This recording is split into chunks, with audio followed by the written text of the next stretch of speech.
আসসালামু আলাইকুম, সবাইকে স্বাগত জানাচ্ছি কেমিস্ট্রি স্কুলে। এবং আজকে তোমাদের একটা ডেমো ক্লাস রয়েছে। আহ, যেহেতু তোমার নাইনে, হয়তো বা তোমরা অনেকে এখনো পড়ালেখা শুরুই করো নাই।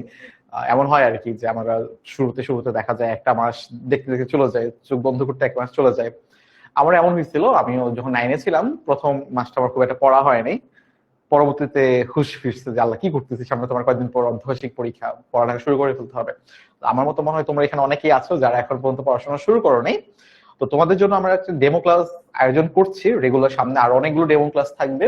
তো যেহেতু তোমাদের সাথে ফার্স্ট ডেমো ক্লাস, এই জন্য একদম প্রথম চ্যাপ্টারটি আমরা একটা আলোচনা করব। খুবই বেসিক একটা চ্যাপ্টার, ম্যাথের খুবই ফান্ডামেন্টাল কিছু টপিক আমরা আলোচনা করব, যেগুলো আসলে আমাদের পরবর্তীতে অনেক বেশি কাজে লাগবে। আমরা যখন বড় হব বা সামনে অনেক কিছু অন্যান্য চ্যাপ্টার গুলো পড়বো, অন্যান্য চ্যাপ্টারের জন্য আমাদের এই চ্যাপ্টারের যে পড়াগুলো রয়েছে সেগুলো অনেক বেশি কাজে লাগবে।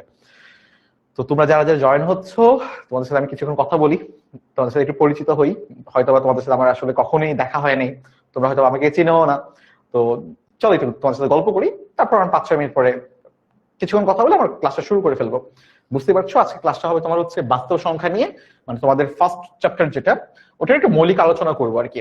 তো বেশ কথা একটু বলি যে আসলে সংখ্যা কি, বাস্তব সংখ্যা কি, মূলদ সংখ্যা কি, অমূলদ সংখ্যা কি, তোমার সহমৌলিক সংখ্যা কি, মৌলিক সংখ্যা কি, এগুলো নিয়ে হচ্ছে আমি একটা আলোচনা করব, বিস্তারিত আলোচনা করবো আর কি। তো তোমরা একটু, যেমন এই তাসিন জয়েন হয়ে গিয়েছো, সানজিদা জয়েন হয়ে গিয়েছো, ফারিসা জয়েন হয়ে গিয়েছো, যারা যারা আমাকে সালাম জানাচ্ছ সবাইকে ওয়ালাইকুম আসসালাম। এখন বলো তোমরা কেমন আছো? ওকে, তা ওকে, ওকে, তোমরা কেমন আছো এটা আমাকে জানো। আর কে কোন স্কুলে পড়ো বা কে কোথা থেকে দেখছো আমাদের লাইভটা, এটা একটু আমাকে জানো। তোমরা আরো অনেকে জয়েন হবা কিছুক্ষণের মধ্যে, তারপর আমার ক্লাসটা শুরু করে ফেলবো। যেমন তৌহিদুল জিজ্ঞেস করছে স্যার কেমন আছেন, এই তো হ্যাঁ আলহামদুলিল্লাহ খুবই ভালো আছি। এই যে ফাইজা আফরোজ জয়েন হয়ে গিয়েছে আমাদের সাথে। ওকে, আসসালামু আলাইকুম আদিত্য ভাইয়া, আপনার কৃতি শিক্ষার্থী সংবর্ধনায় দেখেছে। ওকে, জাবির, জাবিন, সরি, আচ্ছা জাবিন। আচ্ছা, আমি আসলে কৃতি শিক্ষার্থী সংবর্ধনায় এই বছর যাওয়া হয়নি আমার। তুমি হয়তো বা জাবির ভাইয়াকে দেখেছো। আহ আমার হচ্ছে তোমাদের কৃতি শিক্ষার্থী সংবর্ধনা ছিল যেদিন, তারপরের দিন আমার এক্সাম ছিল, একটা হার্ড একটা এক্সাম ছিল, এই জন্য আমার যাওয়া হয় নাই, বাসায় ছিলাম, পড়তেছিলাম আর কি। তোমরা হচ্ছে খুব ভালো রেজাল্ট করে আহ কৃতি শিক্ষার্থী সংবর্ধনায় গেছো, আর আমি হচ্ছে যেন একটু ভালো রেজাল্ট হয় এই জন্য পড়তেছিলাম বাসায় বসে, আর যাওয়া হয়নি তোমাদের। আচ্ছা, ঢাকা থেকে জয়েন করছো আফরা। ওকে, আব্দুল্লাহ আল তাইফ, তাড়াতাড়ি ক্লাস শুরু করেন, ও ট্রেন চলে যাচ্ছে, একদমই আর তর্স হচ্ছে না। শুরু করো ভাইয়া, আমাদের স্টুডেন্ট একটু জয়েন হোক তাড়াতাড়ি, যেহেতু ডেমো ক্লাস এখন অনেকে জয়েন হওয়া নেই, আমি শুরু করে ফেলবো কিছুক্ষণের মধ্যে। ওকে, সুনামগঞ্জ থেকে জয়েন হয়ে গিয়েছে তা। ওকে তাওহিদুল, ভেরি গুড। আচ্ছা ঠিক আছে, তাহলে চলো সবাই একটু রেডি থাকো, সবাই খাতা কলম নিয়ে একটু রেডি থাকো, ক্যালকুলেটরটা হাতে রাখো, সবাই একটু ক্যালকুলেটর হাতে রাখো। যেমন দেখো, আমিও কিন্তু ক্যালকুলেটর নিয়ে রেডি আছে। এই দেখো আমার ক্যালকুলেটর, দেখছো? আমার ক্যালকুলেটর বের হয়ে গিয়েছে, হয়তো সামনে আমার ক্যালকুলেটরের কাজে লাগবে। তো যারা যারা জয়েন হয়েছে ক্যালকুলেটরটা হাতে রাখো। আর একটু আমাকে জানাও তো, আমার সাথে তোমাদের আগে কখনো দেখা হয়েছিল কিনা, অথবা আমার সাথে তোমরা আগে কখনো ক্লাস করেছো কিনা। তো এটা একটু আমাকে জানাও যে আজকে তোমাদের আমার সাথে ফার্স্ট ক্লাস কিনা। যদি ফার্স্ট ক্লাস হয়ে থাকে তাহলে এটা ইয়েস দিও, আর যদি আগেও আমার সাথে ক্লাস করে থাকো তাহলে এটা নো দিও, আমরা একটা পোল দিব আর কি। আমরা তোমাদের ক্লাস চলাকালীন সময় আমরা অনেকগুলো পোল দেই। তো এমন পোল থাকে আমাদের, এমসিকিউ সলভের পোল থাকে, তারপরে ইয়েস নো কিছু পোল থাকে। চলো আমরা একটু শুরু করি ফার্স্ট পোলটা দিয়ে। আচ্ছা, ফাহাদ বলছো এসএস নিবা, কিসের এসএস নিবা, এখন তো কিছু পড়াই নাই। ওকে, ফরিদপুর থেকে আমাদের এখানে আছো, ভেরি গুড। তাহলে চলো, আহ, আমার সাথে তোমাদের ফার্স্ট ক্লাস কি না এটা একটু জানাও ইয়েস দিয়ে, অথবা নো দিয়ে, জাস্ট যদি না হয়, যদি আগেও ক্লাস করে থাকো তাহলে এটা নো দিও। আমার পরিচয়টা তাহলে এর মধ্যে দিয়ে ফেলি। আমার নাম হচ্ছে আদিত্য আল রাজি, বর্তমানে আমি পড়াশোনা করছি ঢাকা ইউনিভার্সিটিতে অ্যাপ্লাইড ম্যাথমেটিক্স ডিপার্টমেন্টে। এতটুকু পরিচয়। আচ্ছা, তো চলো সামনের দিকে আগে। তো আমরা অনলাইন ব্যাচে কিভাবে পড়াই তার একটা তোমার একটা চ্যাপ্টারে তোমার হচ্ছে ম্যাপিং দেওয়া আছে। যেমন আজকে তোমার ফার্স্ট চ্যাপ্টার পড়তেছি, তারপর সেকেন্ড চ্যাপ্টার শুরু করছি আমরা অ্যাকচুয়ালি, তারপর থার্ড চ্যাপ্টার বীজগাণিতিক রাশি। যেমন বীজগাণিতিক রাশি তো তোমার 5টা মানে 5টা অধ্যায় রয়েছে, 3.1, 3.2, 3.3, 3.4, 3.5, এভাবে 5টা অধ্যায় রয়েছে। তো 3.1 এই একটা চ্যাপ্টার হচ্ছে আমরা 2টা ক্লাসে শেষ করব, পরে 3.2 আমরা 2টা ক্লাসে শেষ করব, 3.3 আমরা 2টা ক্লাসে শেষ করব, 3.4 একটা ক্লাসে, 3.5 আমরা আসলে 2টা ক্লাসে শেষ করব আর কি। তো আই থিঙ্ক তোমরা বুঝতে পারতেছো যে ইন্টারেস্টিং, আমাদের টপিক গুলো আসলে অনেক আগে থেকেই বছর রেডি করা থাকে।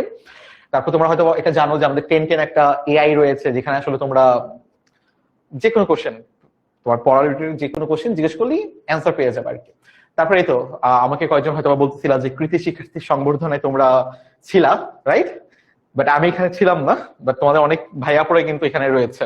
যেমন আমি যদি দেখি, এই দেখো শোভন ভাই এখানে আছে, এই যে তুর্য রয়েছে, আরিফ ভাই রয়েছে, তাই না, ফাইজা রয়েছে, তারপর সিয়াম রয়েছে, আর কাকে দেখতে পাচ্ছি, এই যে ফয়সাল আছে, আইমান ভাই আছে, কাইফ রয়েছে, লিমন আছে, এখানে মেহেদি ভাই আছে, জারিন এখানে আছে, রাইট?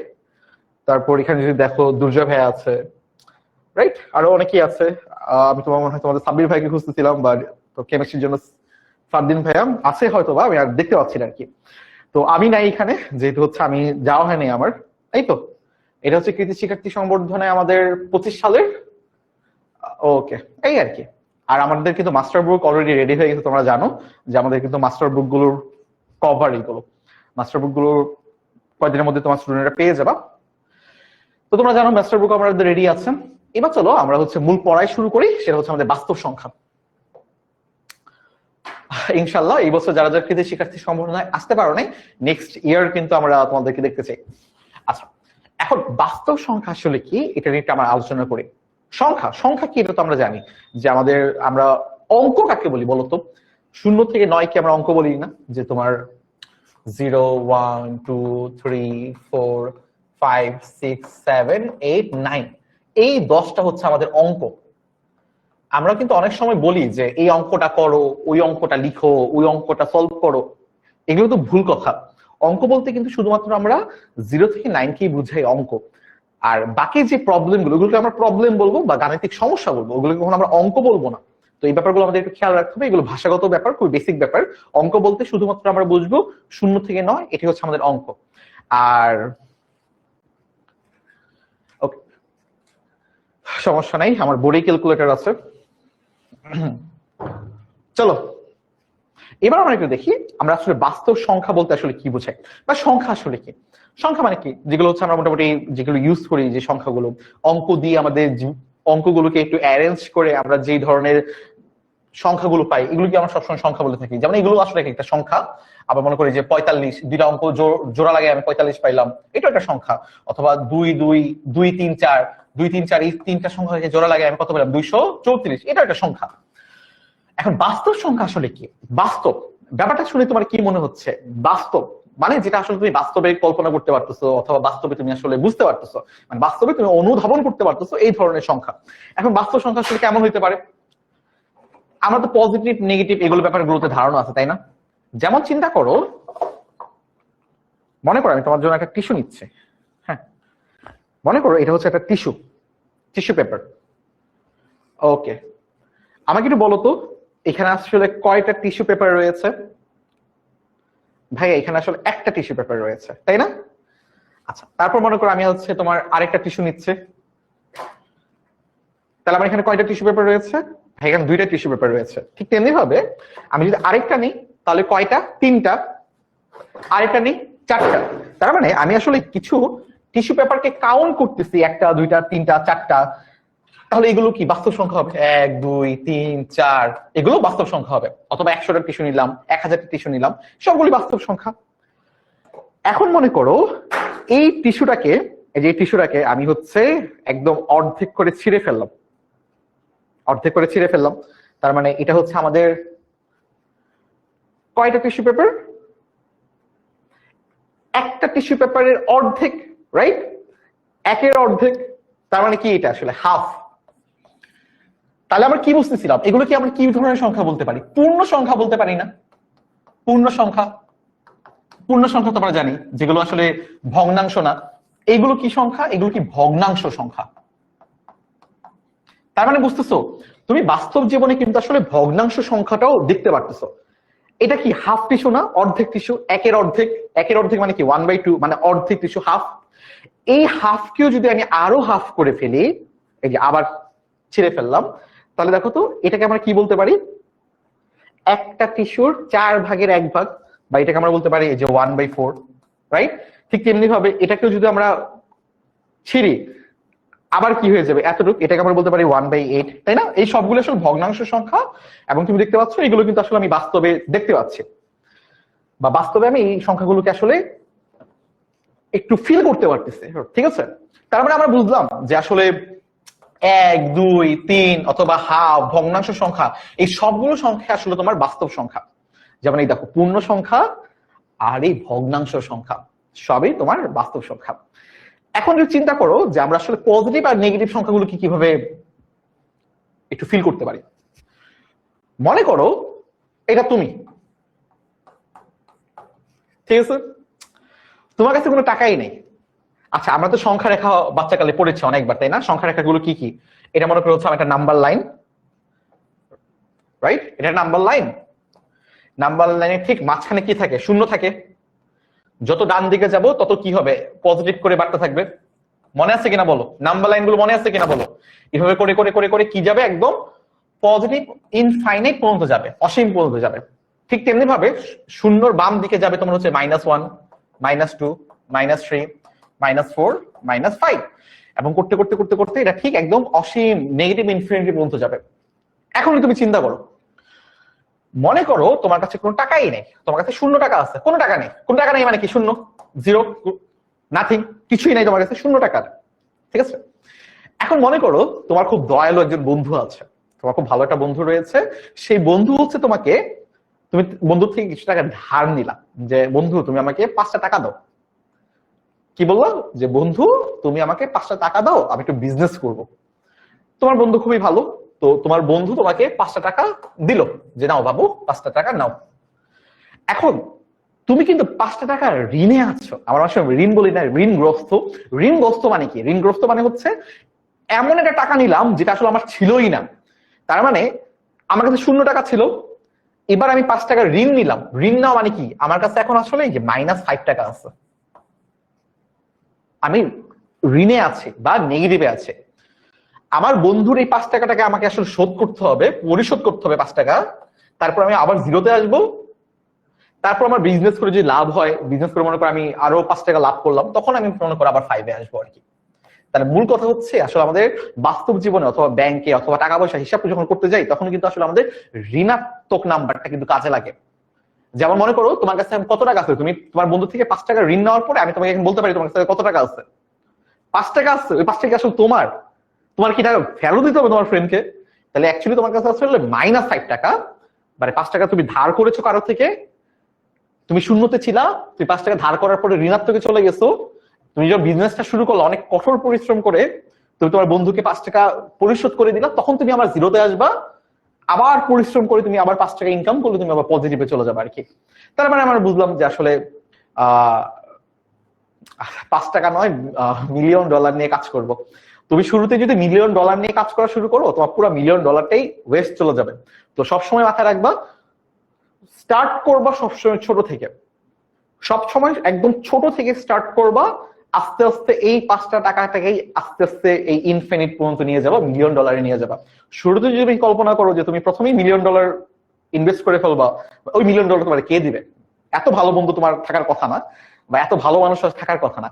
আর এটা তোমার জন্য উচিত হবে না। সামনে তো অনেকেই বিজনেস করবা এখানে, তো মাথায় রাখবা সবসময় ছোট জিনিস দিয়ে শুরু করবা। যে কোনো বিজনেসের ফান্ডামেন্টাল তোমার বোঝার জন্য ছোট দিয়ে শুরু করবা, আস্তে আস্তে এটাকে বড় করবা। আচ্ছা, তো এই তো আমরা জাস্ট একটু নর্মাল খুবই র্যান্ডম আলোচনা করলাম আর কি। তার মানে আমরা বুঝতেছি যে এই সংখ্যাগুলোকে আসলে আমরা বাস্তবে অনুধাবন করতে পারি, এই সবগুলো আসলে বাস্তব সংখ্যা। এখন এইগুলোর মধ্যে থেকে আমাদের বেশ কয়েকটা জিনিস শিখতে হবে, এগুলো হচ্ছে আমরা এখন শিখবো। সেটা হচ্ছে তোমার স্বাভাবিক সংখ্যা বা ন্যাচারাল নাম্বার কাকে বলা হয়। ন্যাচারাল নাম্বার অথবা এটাকে আমরা হচ্ছে কাউন্টেবল নাম্বার বলে থাকি। কিভাবে কাউন্টেবল নাম্বার?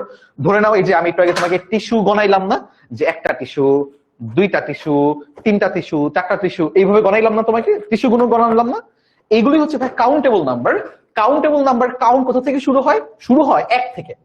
1, 2, 3, 4, 5, 6, 7, 8। অথবা তোমাদের স্কুলের যে রোল নাম্বার গুলো দেওয়া হয়, রোল নাম্বার কোথা থেকে শুরু হয়? 1 থেকে শুরু হয় নাকি 0 থেকে শুরু হয়? রোল নাম্বার 1 বড় নাকি রোল নাম্বার 0 বড়? বলো। মনে করো যে স্কুলে সবচেয়ে সেরা রেজাল্ট করছে, সবচেয়ে ভালো রেজাল্ট করছে, তারে কি তুমি রোল 1 দিবা নাকি রোল 0 দিবা? আমাকে একটু বলো, তোমাদের 9 বছরের অভিজ্ঞতা অনুযায়ী তোমাকে কি বলা হয় যে ক্লাস 9-এ উঠে গেছো, এই ক্লাস 9-এ উঠা অবস্থায় এতদিন যে তোমরা পরীক্ষা দিচ্ছ, ক্লাস 8 পর্যন্ত 8টা বছর, স্কুলের সবচেয়ে ভালো রেজাল্ট যে করে তার রোল কত দেওয়া হয়? রোল 1 দেওয়া হয় নাকি রোল 0 দেওয়া হয়? বলো। শুনছো জীবনে কারো কোন স্কুলে কারো রোল 0? তো এটা কি কেন হয়? এটা হচ্ছে আসলে কাউন্টেবল নাম্বারের জন্য আমরা করি। তো কাউন্টেবল নাম্বার কারা? যেটা 1 থেকে শুরু হবে, 1 2 এবং পূর্ণ সংখ্যা হবে 1 2 3 4 5 6 7 8, এভাবে করতে করতে করতে করতে তোমার একদম অসীম পর্যন্ত যাবে। এটাকে বলা হয় তোমার হচ্ছে কাউন্টেবল নাম্বার। 0 থেকে কিন্তু শুরু হচ্ছে না, এটা আমাদের মাথায় রাখতে হবে। এটাকে আমরা বলি ন্যাচারাল নাম্বার, কাউন্টেবল নাম্বার। আমরা সেট যখন পড়বো তখন তুমি দেখবা যে এটাকে আসলে আমরা এইভাবে প্রকাশ করি, ন্যাচারাল নাম্বারে n আর ব্র্যাকেট দিয়ে, সেকেন্ড ব্র্যাকেট দিয়ে 1 2 3 4 5 6 এভাবে আমরা হচ্ছে এটাকে প্রকাশ করি আর কি। যেহেতু হয়তো তোমরা এখন সেট পড়ো নাই, তো এটা হয়তো এখন বুঝবা না, তো সমস্যা নেই। তাহলে বাট মাথায় রাখবে এইভাবে যে আচ্ছা আমার স্কুলের রোলগুলো কেমনে শুরু হয় জানি, 1 2 3 4 এভাবে। তাহলে মানে এটাই হচ্ছে কাউন্টেবল নাম্বার, অথবা আমরা এটা বলবো স্বাভাবিক নাম্বার, অথবা তোমার হচ্ছে ন্যাচারাল নাম্বার।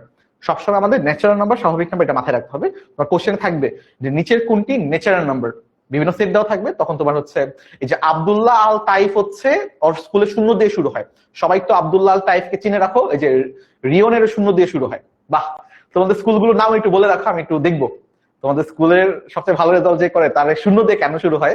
তোমাদের শিক্ষকদের হয়তো কোনো এক্সপ্লেনেশন থাকবে, সেই ব্যাখ্যাগুলো শুনতে চাই। মেবি আমরা একটা নোবেল পাওয়ার দ্বার প্রান্তে আছি। আচ্ছা দেখ, ওরাও মজা করছে, আমি মজা করলাম।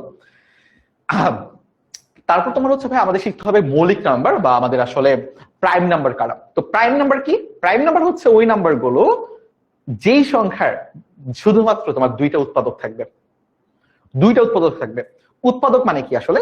আচ্ছা উৎপাদক মানে কি আসলে? উৎপাদক বলতে আচ্ছা উৎপাদক মানে তো বুঝো, মনে করো একটা সংখ্যা, এটাকে মনে করো আমি একাধিক সংখ্যার গুণফল আকারে প্রকাশ করতে পারি। যেই সংখ্যাগুলোর গুণফল আকারে ওই সংখ্যাটাকে প্রকাশ করতে পারি, ওই সংখ্যাগুলোকে বলবো ওই সংখ্যার উৎপাদক। আচ্ছা বেশি ঘুরে ফেলছে, একটু দেখো। মনে করো তোমার কাছে 4 আছে, আচ্ছা বা একটু ছোট করলে কি, মনে করো 2 আছে তোমার কাছে। এই 2 কে আমি কিভাবে লিখতে পারি? 2 into 1 লিখতে পারি না? তাইলে এই 2 আর 1 হবে এই 2 এর উৎপাদক। এইগুলো তো মনে হয় বাচ্চাকালে পড়ে আসছো, তারপরে রিভিশন দিচ্ছে। আবার মনে করো তোমার কাছে 4 আছে, এই 4 কে তুমি কিভাবে লিখতে পারো? এভাবে লিখতে পারো না, 2 into 2, 2 দুগুণে 4। তাহলে এই 2 হচ্ছে 4 এর উৎপাদক। আবার 4 কে তুমি কিভাবে লিখতে পারো? 4 into 1 লিখতে পারো না?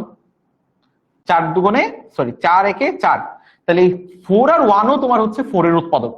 তার মানে আমরা কি দেখলাম? 4 এর উৎপাদক কারা কারা? 1 ও 4 এর উৎপাদক, 2 ও 4 এর উৎপাদক, আবার 4 এর নিজের উৎপাদক। কেমনে? এই যে 2 দুগুণে 4, 4 একে 4, এইভাবে আর কি উৎপাদক আমাদের বের করা হয়। আবার মনে করো 6 আছে, 6 এর উৎপাদক কারা কারা? 2 into 3 6, আবার 6 কে আমরা লিখতে পারি না 1 into 6। তাহলে 6 এর উৎপাদক কারা কারা? 1 2 3 আর 6, এই হচ্ছে 6 এর উৎপাদক। এইভাবে হচ্ছে আমরা উৎপাদক গুলো বের করি। এখন তুমি দেখো তো 6 এর উৎপাদক কয়টা? 6 এর উৎপাদক কিন্তু 4টা। 4 এর উৎপাদক কয়টা? 4 এর উৎপাদক হচ্ছে 1 2 4, 3টা। 2 এর উৎপাদক কারা? 1 আর 2, 2টা। এখন মৌলিক সংখ্যা হওয়ার জন্য তোমার ক্রাইটেরিয়া কি? বা ওকে, মৌলিক সংখ্যা মানে কি? মৌলিক সংখ্যাটা হচ্ছে ওই সংখ্যা যেই সংখ্যা কেবলমাত্র 2টা উৎপাদক থাকবে, আর উৎপাদক গুলো কারা কারা? ওই সংখ্যা নিজে এবং 1। অথবা একটু সহজভাবে যদি বলতে চাই যে তোমার কোনো একটা সংখ্যার 1 এবং ওই সংখ্যা নিজে ছাড়া আর যদি কোনো উৎপাদক না থাকে, তাহলে আমরা এটা বলবো মৌলিক সংখ্যা। আই থিংক তোমার মৌলিক সংখ্যা আগে অনেকবার পড়ে আসছো, তো তোমাদের জানার কথাই আর কি। যেমন মনে করো 2 কে তুমি শুধুমাত্র 2 দিয়ে ভাগ করলে তুমি নিঃশেষে ভাগ পাবা, আর 2 কে 1 দিয়ে ভাগ করলে তুমি আসলে নিঃশেষে বিভাজ্য পাবা আর কি। তাহলে মনে করো 3 এর উৎপাদক কারা কারা? 1 আর 3। আবার মনে করো 4 এর উৎপাদক কারা কারা? 1 2 4। তাহলে আমরা দেখতে পাচ্ছি 4 কিন্তু আসলে মৌলিক সংখ্যা হবে না, 3 হবে আমাদের মৌলিক সংখ্যা। কেন 3 মৌলিক সংখ্যা? কারণ 3 এর শুধুমাত্র 2টা উৎপাদক রয়েছে, 1 আর 3 সে নিজে। তো এটাই হচ্ছে আমাদের আসলে মৌলিক সংখ্যা। তা আমরা দেখতে পাচ্ছি যে এরকম মৌলিক সংখ্যা আমাদের কারা কারা রয়েছে। এই যে 2 3 5 7 11 13 17 19 23 29, এই সবগুলি মৌলিক সংখ্যা, এই সবগুলোর মধ্যেই শুধুমাত্র এক এবং ওই সংখ্যা ছাড়া আর কোনো উৎপাদক নেই।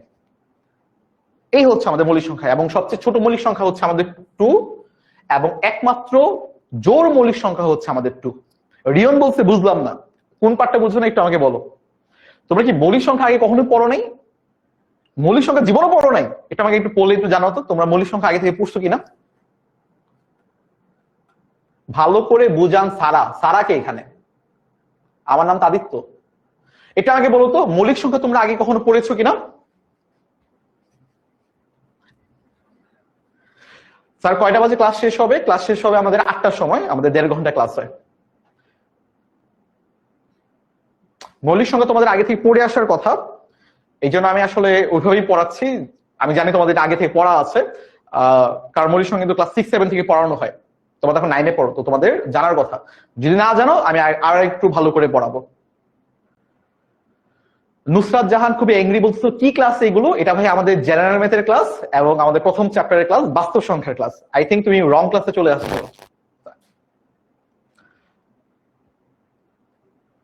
ওকে, হারুন হচ্ছে 1 বলতেছো, 1 মানে কি? 1 কি মৌলিক সংখ্যা নাকি? এটা পরে আমি কোশ্চেন বলবো। আমি যে জিজ্ঞেস করেছি মৌলিক সংখ্যা তোমরা আগে পড়েছো কিনা। জি স্যার পড়ছি, মাইশা বলছে পড়ছি। তাহলে তোমার এখানে অনেকে কিন্তু এমন ভাবে বলতেছো যে ভাই স্যার কি বলছেন কিছুই বুঝতেছি না। আমার তো মনে হচ্ছে তোমার মৌলিক সংখ্যা কোনো পড়োই নেই। যদি একদমই না পড়ে থাকো তারপর আমার ওইভাবে ব্যাকআপ আছে, আমি ওইভাবে পড়াইতে পারবো তোমাকে। ওকে, তাওহিদুল ইসলাম বলছে না স্যার পড়ি নাই। ওকে, ভেরি গুড। ওকে, সাবরিনা বলছে ইয়েস স্যার পড়েছি। আচ্ছা, অনেকেই পড়েছো, তোমরা অনেকেই আসলে পড়ো নাই। এই যে যারা একদমই পড়ো নাই তাদেরই প্রবলেম ফেস হচ্ছে, তো একটু মনোযোগ দিয়ে পড়ো আর কি, ঠিক আছে। নুসরাত জাহানের হচ্ছে ইন্টারনেট সমস্যা আমার, তাই কিছু বুঝতেছি না। আহারে নুসরাত, তুমি একটু ভাইয়া একটু তুমি বের হয়ে আবার জয়েন হও, দেখা যাক কি হয়। এটা কি ক্লাস 10 এর ব্রু? না ব্রু, এটা ক্লাস 10 এর না, এটা ক্লাস 9 এর ক্লাস। আর ব্রু কি জিনিস পড়ি নাই। আচ্ছা ওকে, আমি বুঝতে পেরেছি এখানে অনেকে পড়েছো এবং অনেকেই হচ্ছে পড়ো নাই। তাহলে চলো আমরা একটু যারা পড়ো নাই তাদের মতো করে পড়াই। আচ্ছা ভাইয়া, চিন্তা করে দেখো, এমন একটা সংখ্যা আছে, এমন একটা সংখ্যা, চিন্তা করো এমন একটা সংখ্যা আছে যাকে তুমি শুধুমাত্র 1 দিয়ে ভাগ করলে এটা নিঃশেষে বিভাজ্য যাবে, মানে ভগ্নাংশ আসবে না, নিঃশেষে বিভাজ্য যাবে। এবং ওই সংখ্যা, মনে করো ক একটা সংখ্যা, মনে করো ক একটা সংখ্যা, তো তুমি ক কে শুধুমাত্র 1 দিয়ে ভাগ করতে পারবা, তাহলে তুমি হচ্ছে একটা ভাগফল পাবা, নিঃশেষে ভাগফল পাবা। হ্যাঁ, এবং ক কে তুমি শুধুমাত্র ক দিয়ে ভাগ করতে পারবা, তাছাড়া অন্য কোন সংখ্যা দিয়ে তুমি এটাকে ভাগ করলে তুমি পূর্ণ সংখ্যা পাবা না, বা এটা নিঃশেষে তোমার বিভাজ্য হবে না। এই ধরনের সংখ্যাগুলোকে বলি হচ্ছে আমরা মৌলিক সংখ্যা। এবার চলো আমরা একটু উদাহরণ দিয়ে বলি, উদাহরণ দিয়ে বুঝাই। যেমন মনে করো 2 হচ্ছে একটা মৌলিক সংখ্যা। হ্যাঁ, কেন 2 মৌলিক সংখ্যা? 2 মৌলিক সংখ্যা কারণ 2 কে তুমি 1 দিয়ে ভাগ করলে তোমার 2 আসতেছে, এবং 2 কে ওই নিজের সংখ্যা, ওই যে ক কে ক দিয়ে ভাগ করলাম না একটু আগে, দেখো কি করলাম, 2টা সংখ্যা দিয়ে ভাগ করবো। যে ধরে নাও ক, যেটা কই হচ্ছে আমাদের এখন 2, তাহলে আমরা কি করব, 2 কে প্রথমে 1 দিয়ে ভাগ করবো। তাই 2 কে আমরা 1 দিয়ে ভাগ করলাম, কি হবে 2 হবে। এবার 2 কে চল 2 দিয়ে ভাগ করবে, ক কে ক দিয়ে ভাগ করলাম, 2 কে 2 দিয়ে ভাগ করলে কত হবে, 1 হবে। দেখো তো আমরা একদম কি পূর্ণ সংখ্যা পেলাম না, মানে নিঃশেষে বিভাজ্য গেছে। এখন তুমি চিন্তা করে দেখো তো এমন আর কোন সংখ্যা আছে কিনা যাকে তুমি 2 দিয়ে ভাগ করলে, মানে 2 কে ওই সংখ্যা দিয়ে ভাগ করলে তুমি নিঃশেষে বিভাজ্য পাবা? আছে এমন সংখ্যা? তুমি 2 কে 3 দিয়ে ভাগ করে দেখো তো, এটা হবে? আর এটা তো ভগ্নাংশ হবে। 2 কে তুমি 5 দিয়ে ভাগ করে দেখো তো, এটা কি পূর্ণ সংখ্যা তুমি আর পাবা? পাবা না। তাহলে 2 এর শুধুমাত্র 2টা উৎপাদক রয়েছে, একটা তোমার 1, একটা তোমার হচ্ছে 2, সেই সংখ্যা নিজেই। এই কথাটাই বলা হয়েছে, একদম সিম্পল কথা। ওই সংখ্যাগুলোকে আমি মৌলিক সংখ্যা বলবো, লিখো, ওই সংখ্যাগুলোকে আমি মৌলিক সংখ্যা বলবো যাকে আমি শুধুমাত্র 1 এবং ওই সংখ্যা দিয়ে ভাগ করলে নিঃশেষে বিভাজ্য হবে, অন্য কোনো সংখ্যা দিয়ে করলে আর নিঃশেষে বিভাজ্য হবে না। এবার চলো আমরা দেখি 3 কি মৌলিক সংখ্যা নাকি। এই যে 3, ভাইয়া দেখো তো 3 কে আমি 1 দিয়ে ভাগ করলে কত হবে, 3 হবে। 3 কে আবার ওই সংখ্যা নিজে, মানে 3 দিয়ে ভাগ করলে কত হবে, 3 তোমার 1 হবে।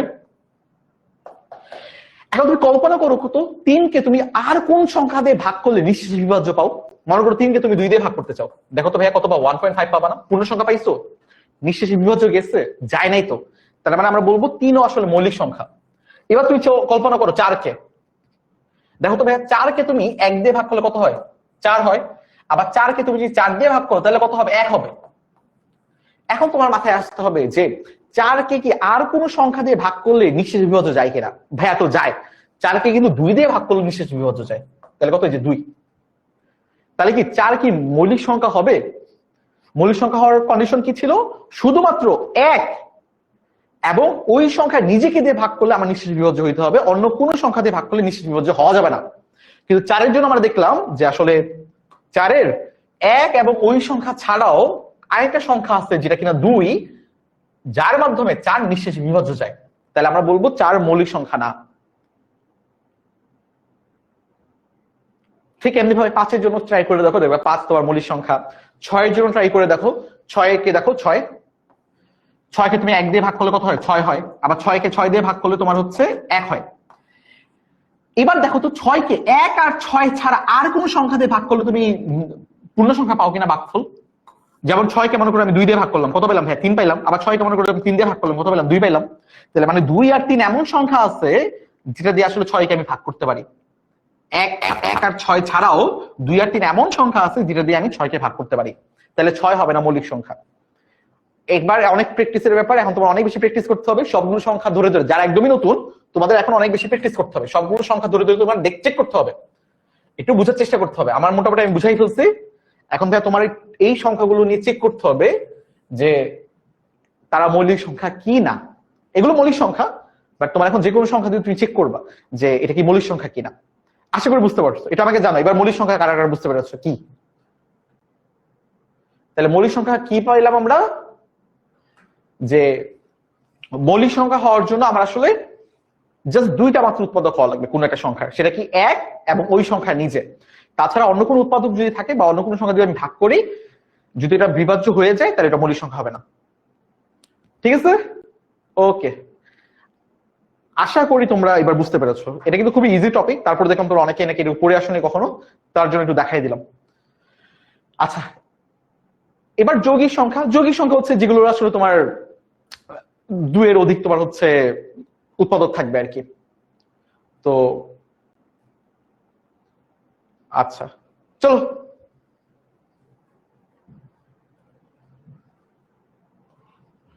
দুইয়ের অধিক বলতে বোঝাচ্ছি যে তোমার 1 এবং ওই সংখ্যা ছাড়া আরো অনেকগুলো উৎপাদক থাকবে, 2টা বা 3টা, ওইগুলোকে বলবো হচ্ছে আমরা যৌগিক সংখ্যা। পূর্ণ সংখ্যা কি? পূর্ণ সংখ্যা হচ্ছে তোমার যেগুলো বললাম তো, তোমার একদম পূর্ণ সংখ্যা 1 2 ভগ্নাংশ না, ওইগুলো আসলে আমাদের পূর্ণ সংখ্যা, অখণ্ড সংখ্যা বলা হয় আর কি। তাহলে আমরা কি বলতে পারি? এই যে 1 পূর্ণ সংখ্যা, 2 পূর্ণ সংখ্যা, 3 পূর্ণ সংখ্যা, 4 পূর্ণ সংখ্যা, 5 পূর্ণ সংখ্যা। ঠিক তেমনি ভাবে 0 আমার পূর্ণ সংখ্যা, আবার -1 ও পূর্ণ সংখ্যা, -2 ও পূর্ণ সংখ্যা, -3 ও পূর্ণ সংখ্যা, এই সবগুলি তোমার পূর্ণ সংখ্যা, অখণ্ড সংখ্যা। তার মানে আমরা বুঝতেছি যে পূর্ণ সংখ্যা তোমার 0 হইতে পারে, তোমার পজিটিভ নাম্বার গুলো হইতে পারে, আবার তোমার নেগেটিভ নাম্বার গুলো তোমার পূর্ণ সংখ্যা হইতে পারে।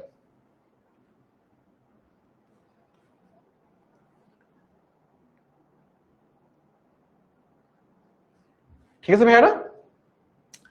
তো এই পূর্ণ সংখ্যার মধ্যে আমরা যখন বলবো তোমার ধনাত্মক পূর্ণ সংখ্যা, তখন হচ্ছে আমরা এই পার্টটা নিয়ে কাজ করব। 1 2 3 4 5। বলো তো এগুলো আবার কি সংখ্যা? এগুলোকে আমরা আবার ন্যাচারাল নাম্বার বলতে পারি বা স্বাভাবিক সংখ্যা বলতে পারি। তোমাকে যদি কখনো বলা হয় যে ঋণাত্মক পূর্ণ সংখ্যা, তখন তুমি এই পার্টটা নিয়ে কাজ করবা, যে -1 -2 -3 -4, এই পার্টটা নিয়ে তুমি কাজ করবা যখন আমরা বলবো ঋণাত্মক পূর্ণ সংখ্যা। তাহলে ভাই এটা কি? এটা হচ্ছে ধনাত্মক পূর্ণ সংখ্যা।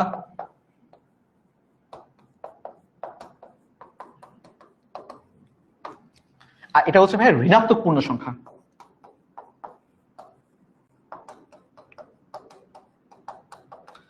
আচ্ছা, এখন তোমাদের মাথায় কোশ্চেন হতে পারে না, তাহলে ভাই জিরোটা আসলে কি? জিরো কি? জিরো কি ঋণাত্মক নাকি ধনাত্মক? আচ্ছা, যদি তোমাকে কখনো বলা হয় মানে জিরোকে তোমার ইনক্লুড করতে হবে, তখন তুমি আসলে ডিরেক্ট ধনাত্মক বলতে পারবে না, তখন তোমার বইটা বলতে হবে অঋণাত্মক পূর্ণ সংখ্যা। কি ভাইয়া? এই যে অঋণাত্মক। অঋণাত্মক মানে কি? ঋণাত্মক না, অঋণাত্মক পূর্ণ সংখ্যা। অঋণাত্মক পূর্ণ সংখ্যা বলে তুমি হচ্ছে 0 1 2 3 4 এইভাবে চলতে থাকবে আর কি। মানে 0 ঋণাত্মক না কিন্তু ধনাত্মক কিনা আমি বলতে পারতেছি না। এই জন্য আমাদের যদি কখনো বলা হয় যে অঋণাত্মক পূর্ণ সংখ্যা, তখন তুমি 0 1 2 3 4 দিয়ে শুরু করবা। এখানে কিন্তু আমরা অনেক সময় ভুল করি, মাথায় রাখো ভালো করে একটু, এটা একটু ভালো করে শিখে রাখো ভাইয়া,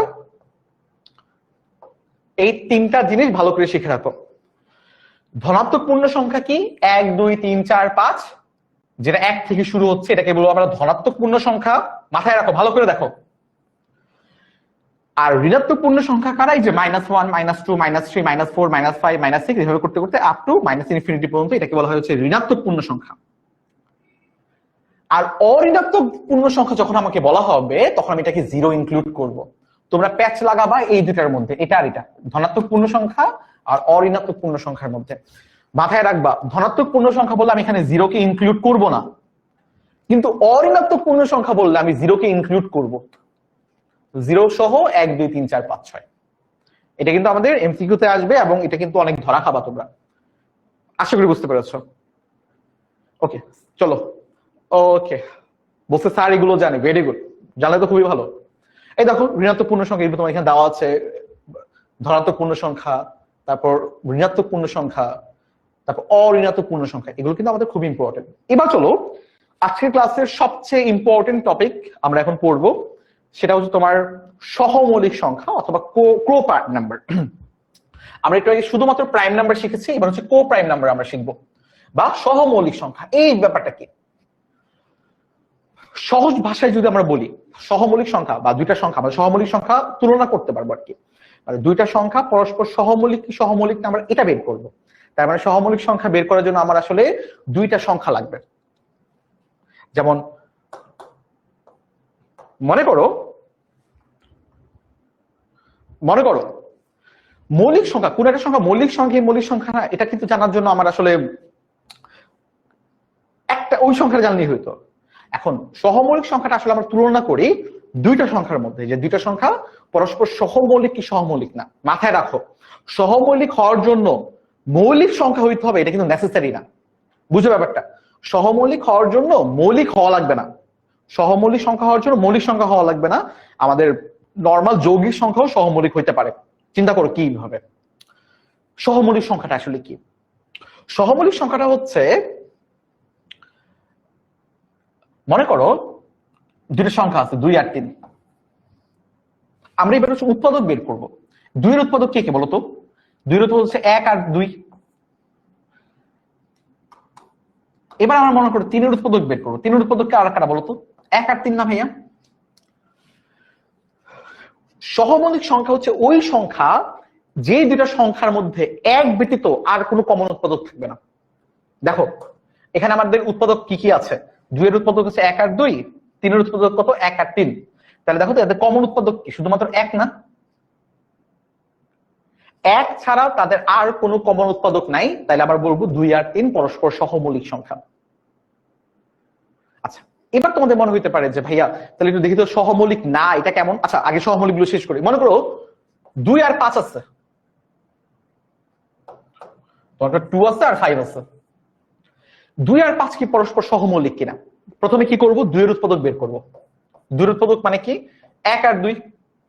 5 এর উৎপাদক কারা কারা? 1 আর 5, তাই তো? তাহলে এবার একটু চিন্তা করে দেখো তো যে তোমার এখানে 1 ছাড়া আর কি কোনো কমন উৎপাদক আছে? 1 ছাড়া আর কি কোনো কমন উৎপাদক আছে? নাই। একই হচ্ছে কমন, তাহলে আমরা বলবো 2 আর 5 পরস্পর সহমৌলিক সংখ্যা। আচ্ছা এবার চলো 2 আর 5 না করে 4 আর 5 করি। মনে করো 4 আর 5। দেখো তো ভাই 4 আর 5 এর মানে 4 এর উৎপাদক কারা কারা? ভাই আমরা 4 এর উৎপাদক জানি 1 2 আর 4, আমরা শিখেছি একটু আগে দেখেছি যে 4 এর উৎপাদক হচ্ছে 1 2 আর 4। 4 আর 5 কি পরস্পর সহমৌলিক? অ্যান্সার হচ্ছে ইয়েস, তারা পরস্পর সহমৌলিক। কারণ কি?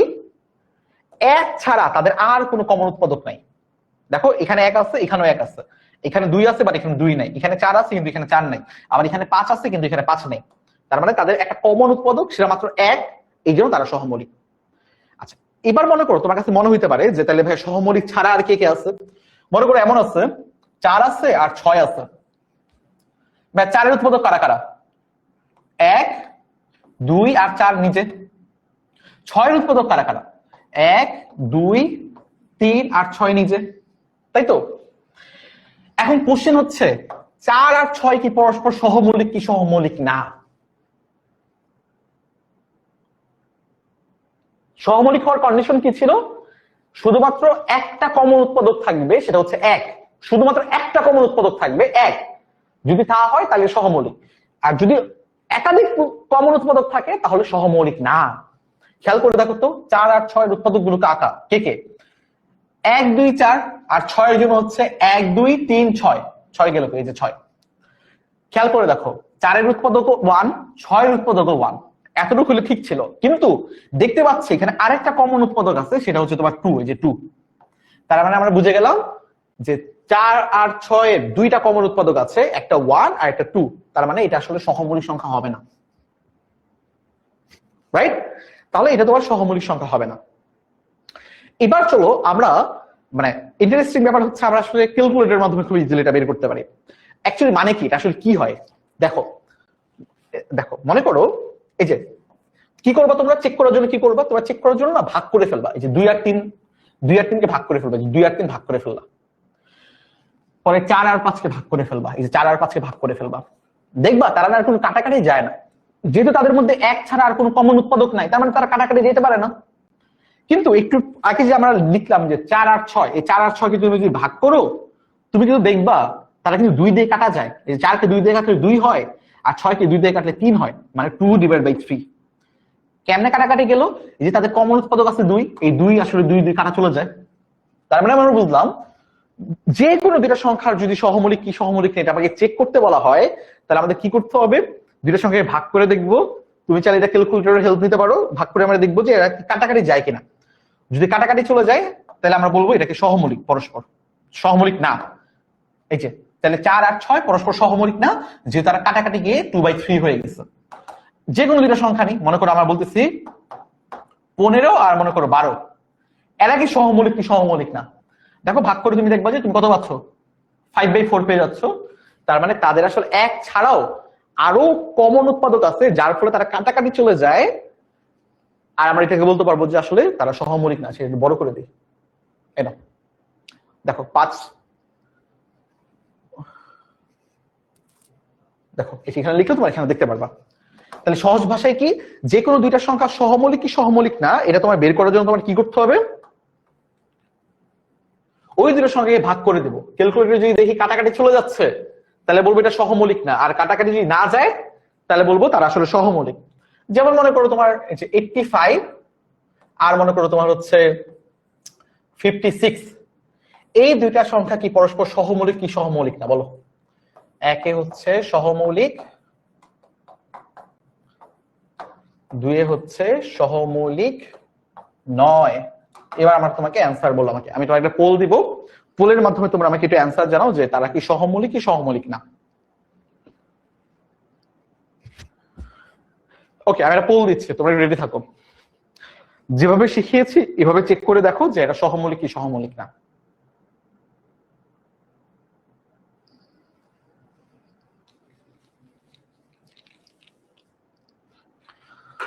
বলেন প্রিয় ভাইয়ে এবং বোনেরা।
মানে এত পারফেক্টলি 50-50 আমি জীবনে দেখি নাই। তোমরা আজকে ক্লাস করতেছো মনে হয় 85 জন, 32 জন বলছো, 32 জন বলছো 50-50, একদম 32 জন বলছো ভাইয়া সহমৌলিক 50%, বাকি 50% বলছো যে ভাইয়া সহমৌলিক না। তোমরা নিজেরাই দেখতে পারবা, এত পারফেক্ট 50-50 আমি জীবনে দেখিনি। এটাও 50%, এটাও 50%, একদম অ্যাকচুয়ালি দিক ওদিক না। এখন আমি আসলে কনফিউজ যে তোমরা কি আসলে র্যান্ডমলি আনসার করছো কিনা, সম্ভাবনা যখন পড়বা তখন বুঝাবো না আর কি, যে এত পারফেক্ট 50-50 হওয়াটা কিন্তু মানে এটা কখনো আমার হয়নি আর কি। এতদিন এত বছর যে স্টুডেন্ট পড়াইলাম, কখনো এত পারফেক্ট 50-50 কখনোই হয়নি।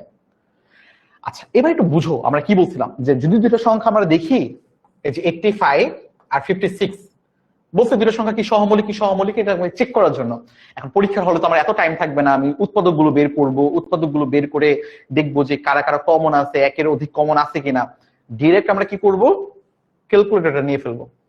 ক্যালকুলেটর নিয়ে কি লিখবো, যে 85, দুটো সংখ্যা আছে দুটো সংখ্যায় ভাগ করে দিব, 85 আর কত হচ্ছে 56, 85 ডিভাইড বাই 56 করে ফেলবো। যে এবার প্রেস করব, প্রেস করে দেখবো যে এই সংখ্যাটি আমাকে দিচ্ছে কিনা, নাকি একটু কাটাকাটি করে দিচ্ছে। দেখি, দেখো আমার কিন্তু আসলে এই সংখ্যাটাই সে ফেরত দিচ্ছে, কোনো রকম কাটাকাটি করতেছে না।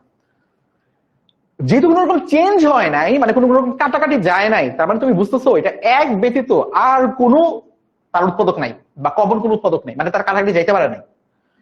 আবার একটু সহজ ভাষায় বলি, তুমি যখন এরকম দেখবা, তুমি যখন এভাবে দেখবা যে ভাইয়া আমি ইনপুট যা দিয়েছি, মাথায় রাখো ইনপুট যা দিয়েছি আমার আউটপুট বা রেজাল্টও তাই আসছে, যদি এমন কানেকশন হয় তখন আমরা এটাকে বলবো সহমৌলিক সংখ্যা।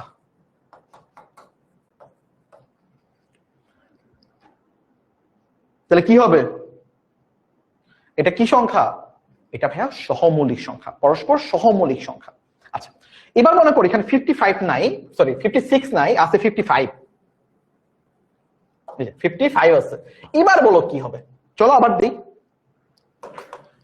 85 ডিভাইড বাই 55, দেখো তো চেঞ্জ হয়ে গেল না, বুঝো। এবার যখন আমি ইনপুট দিব দেখবো যে আউটপুটে আমার মানটা চেঞ্জ হয়ে গেছে, তার মানে এখানে এক ব্যতীত আরো কিছু কমন উৎপাদক আছে। এই ধরনের সংখ্যাগুলোকে বলবো আমরা সহমৌলিক নয়।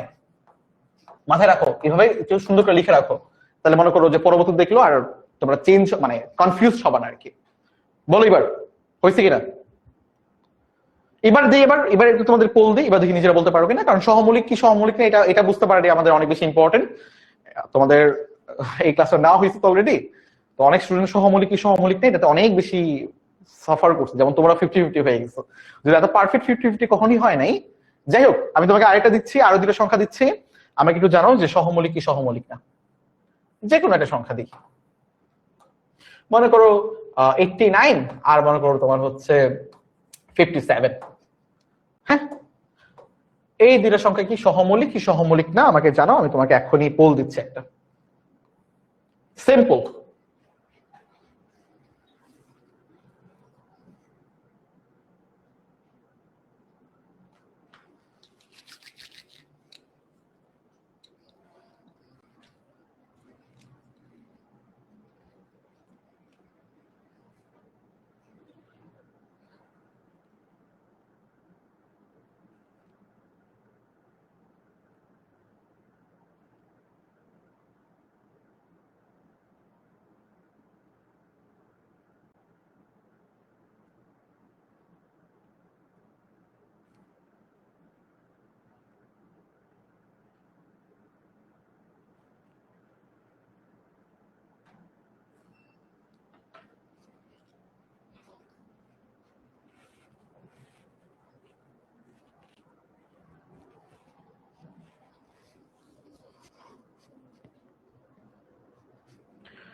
আচ্ছা এবার 50-50 হয় নাই, বাট স্টিল মেজরিটি, আচ্ছা আমার কাছে মেজরিটি বলতে আসলে 95-94%, মানে 50% উপরেই আসলে মেজরিটি না।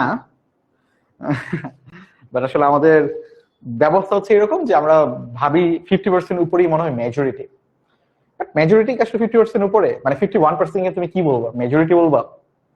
এটা কিন্তু আসলে তোমার 49 আর 51 কিন্তু একদমই কাছাকাছি, তো এটা কিন্তু আসলে মেজরিটি বলা যায় না। তো আমার ডেফিনেশনে মেজরিটি বলতে বোঝায় 90% উপরে, এটাকে বলা হয় মেজরিটি। বাট মেজরিটি সঠিক অ্যান্সার দিতে পারো নাই, তার মানে স্টিল তোমাদের প্রবলেম আছে। দেখো দেখি কি বলছিলাম, তোমার 89 আর হচ্ছে 57, দেখি 89 আর 57 দেখেই বুঝতেছো যে তোমার হচ্ছে এখানে কোনো রকম কাটাকাটি যাবে না, আনচেঞ্জ থাকতেছে। যেহেতু কোনো রকম চেঞ্জ হয় নাই, এখানে যা ছিল ইনপুট যা আউটপুটও তাই, কোন রকম যেহেতু চেঞ্জ হয় নাই, তাহলে এটাকে আমরা কি বলবো, সহমৌলিক সংখ্যা, মানে 1 নাম্বারটা। দেখি 90% এর উপরে না হওয়া পর্যন্ত আমি এটা তোমাকে দিতেই থাকবো। এখন মনে করো তোমার এখানে চেঞ্জ করছি আমি কিছু একটা, কত পার্সেন্ট পারছো? 68% নাকি? হ্যাঁ 68%।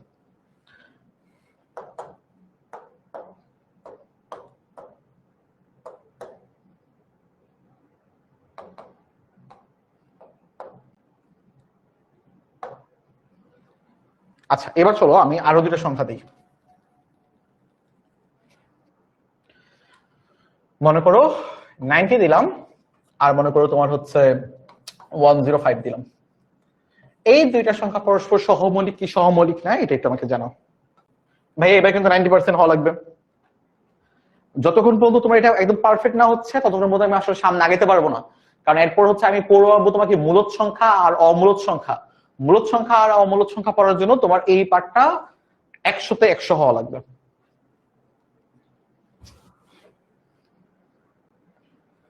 ঠিক আছে?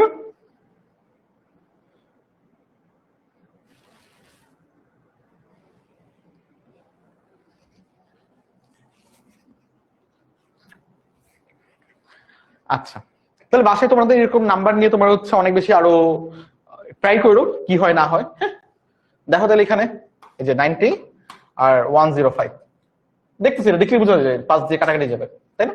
তাহলে চেঞ্জ হয়ে গেছে, 6/5 হয়ে গেছে। এটা দেখলে বোঝা যাচ্ছে 5 দিয়ে কাটাকাটি চলে যাচ্ছে, তাহলে এটা কি সহমৌলিক নয়?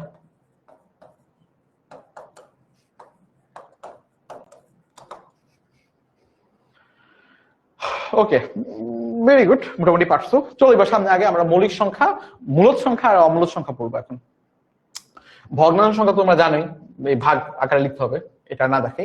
এবার চলো আমরা একটু মূলদ সংখ্যা পড়বো। মূলদ সংখ্যা আসলে কি?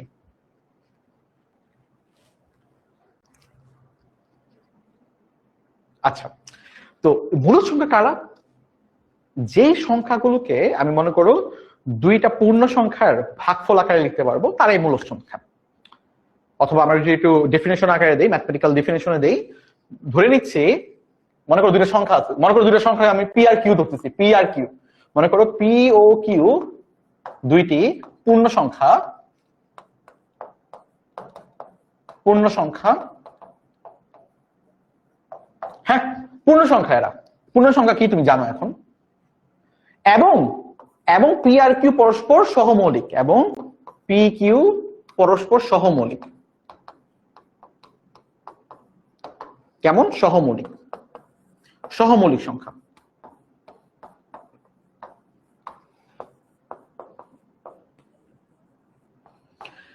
পি ও কিউ পরস্পর সহমৌলিক সংখ্যা। এখন আমরা কোন সংখ্যাকে যদি পি বাই কিউ আকারে প্রকাশ করতে পারি তাহলে এই ধরনের সংখ্যাগুলোকে বলবো আমরা মূলদ সংখ্যা। যদি দুইটা পূর্ণ সংখ্যার ভাগফল আকারে আমরা প্রকাশ করতে পারি এটাকে বলবো হচ্ছে আমাদের মূলদ সংখ্যা। বাট এখানে একটা কন্ডিশন আছে, কন্ডিশনটা হচ্ছে এই যে কিউ বা তোমার যে এই যে আমাদের হর, এই হরের মান 0 হইতে পারবে না, নট ইকুয়াল টু 0। ভাইয়া কি বুঝাইছেন এগুলো, কিছু বুঝি নাই। আই নো এরকম বাংলা কথা শুরুতে বুঝবা না, তো এখন আমরা অনেক বেশি প্র্যাকটিস করব, প্র্যাকটিস করে আমরা দেখবো যে আমরা কতটুকু বুঝি। ধরে রাখো যে আমরা যে সহমৌলিক সংখ্যা পড়লাম, এই যে ভাগ করা তোমাকে শিখাইলাম, যদি দুইটা সংখ্যা কিভাবে ভাগ আকারে লিখতে পারো, দুইটা পূর্ণ সংখ্যার ভাগ আকারে লিখতে পারো, তাহলে বলবো আমরা এগুলোকে আসলে মূলদ সংখ্যা। আর যে সংখ্যাগুলোকে আমি এইভাবে দুইটা সংখ্যার ভাগফল, পূর্ণ সংখ্যা, যে মাথায় রাখো পূর্ণ সংখ্যা, যেটা পূর্ণ সংখ্যার ভাগফল আকারে প্রকাশ করতে পারবো না, এই ধরনের সংখ্যাগুলোকে আমরা বলবো হচ্ছে অমূলদ সংখ্যা। যাদেরকে প্রকাশ করতে পারবো তারা মূলদ সংখ্যা, যাদেরকে প্রকাশ করতে পারবো না তাদেরকে বলবো আমরা হচ্ছে অমূলদ সংখ্যা। একটু বুঝতে পারছো? আচ্ছা যেমন মনে করো মূলদ সংখ্যা কারা কারা, ধরে নাও মনে করো 2/3, এটা একটা মূলদ সংখ্যা। কেন মূলদ সংখ্যা? কারণ এখানে 2 আর 3 দুজনই কি পূর্ণ সংখ্যা, তাই না? দুজনই কি পূর্ণ সংখ্যা, এই জন্য তারা আসলে মূলদ সংখ্যা। এখানে যে 2/3 লিখলাম, এই 2 কে আমরা বলবো পি, এই 3 কে বলবো আমরা কিউ। দেখো কিউ হচ্ছে নট ইকুয়াল টু 0, মানে 0 হয়নি। তারপর আমি যদি তোমাকে বলি যে 105 ডিভাইডেড বাই মনে করো তোমার 97, এটা কেমন সংখ্যা? এটাও ভাই মূলদ সংখ্যা। কেন? কারণ এটাকে যেটা পূর্ণ সংখ্যার ভাগফল আকারে আমরা প্রকাশ করতে পারছি। আচ্ছা, তাহলে এবার বলো তো ভাইয়া, তাহলে অমূলদ সংখ্যা কারা হবে? অমূলদ সংখ্যা হচ্ছে সেই সংখ্যাগুলোকে যাদেরকে আমি দুইটা পূর্ণ সংখ্যার ভাগফল আকারে প্রকাশ করতে পারবো না। যেমন মনে করো তোমার √2। √2 আসলে কেমন সংখ্যা? √2 কি মূলদ সংখ্যা নাকি অমূলদ সংখ্যা? দেখো √2 আসলে কি, এটা হচ্ছে আমাদের √2 এর মানটা। চলো তোমাকে √2 এর মান দেখাই। 1.41421356 এটা আসলে ইনফিনিট পর্যন্ত চলতে থাকবে, আজীবন এটা চলতেই থাকবে। তো √2 আসলে আমি পূর্ণ সংখ্যা না, √2 কিন্তু আসলে তোমার একটা অপূর্ণ সংখ্যা, অথবা বলতে পারি আসলে একটা এই যে দশমিক সংখ্যা। তার মানে কি এটা আসলে পূর্ণ সংখ্যা না। তাহলে √2 কে কিন্তু আমি আসলে দুইটা পূর্ণ সংখ্যার ভাগফল আকারে প্রকাশ করতে পারতেছি না, অথবা p/q আকারে আসলে প্রকাশ করতে পারতেছি না। এই জন্য এটাকে আমরা বলি আসলে অমূলদ সংখ্যা। ঠিক তেমনি ভাবে √3 যদি তুমি কল্পনা করো, এই যে √3 যদি আমরা দেই, √3 আসলে কেমন সংখ্যা? এটাও ভাইয়া অমূলদ সংখ্যা, কারণ √3 কি পূর্ণ সংখ্যা না, তাই না? √3 ও তোমার কি অমূলদ সংখ্যা। এখন তোমাদের কাছে আমার কোশ্চেন হচ্ছে √4 আসলে কি মূলদ সংখ্যা নাকি অমূলদ সংখ্যা? বলে বলো 1 2, মূলদ নাকি অমূলদ?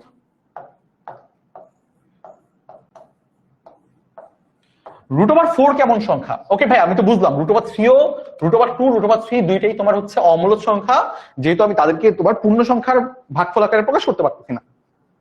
তাহলে √4 আসলে কেমন সংখ্যা? মূলদ সংখ্যা হবে নাকি অমূলদ সংখ্যা হবে? এগুলি কিন্তু আমাদের বোর্ড পরীক্ষার কোশ্চেনে আসে। একটু পর দেখবা যে আমরা যখন এমসিকিউ সলভ করতে যাচ্ছি তখন তোমার এই পার্টগুলো তোমার কাজে লাগবে।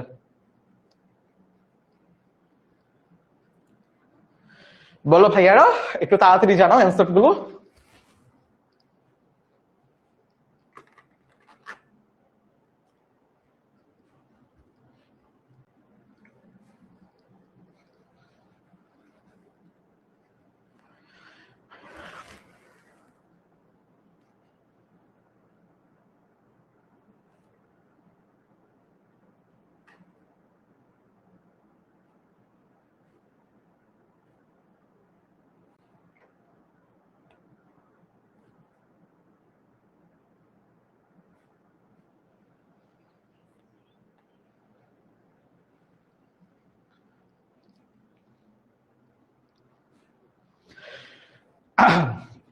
আচ্ছা, একজন বলতেছে ভাই অমূলদ সংখ্যাটাকে আরেকবার বুঝাই দেন। শুনো, যেটা মূলদ সংখ্যা হবে না ওটাই অমূলদ সংখ্যা, এতটুকু মাথায় রাখো।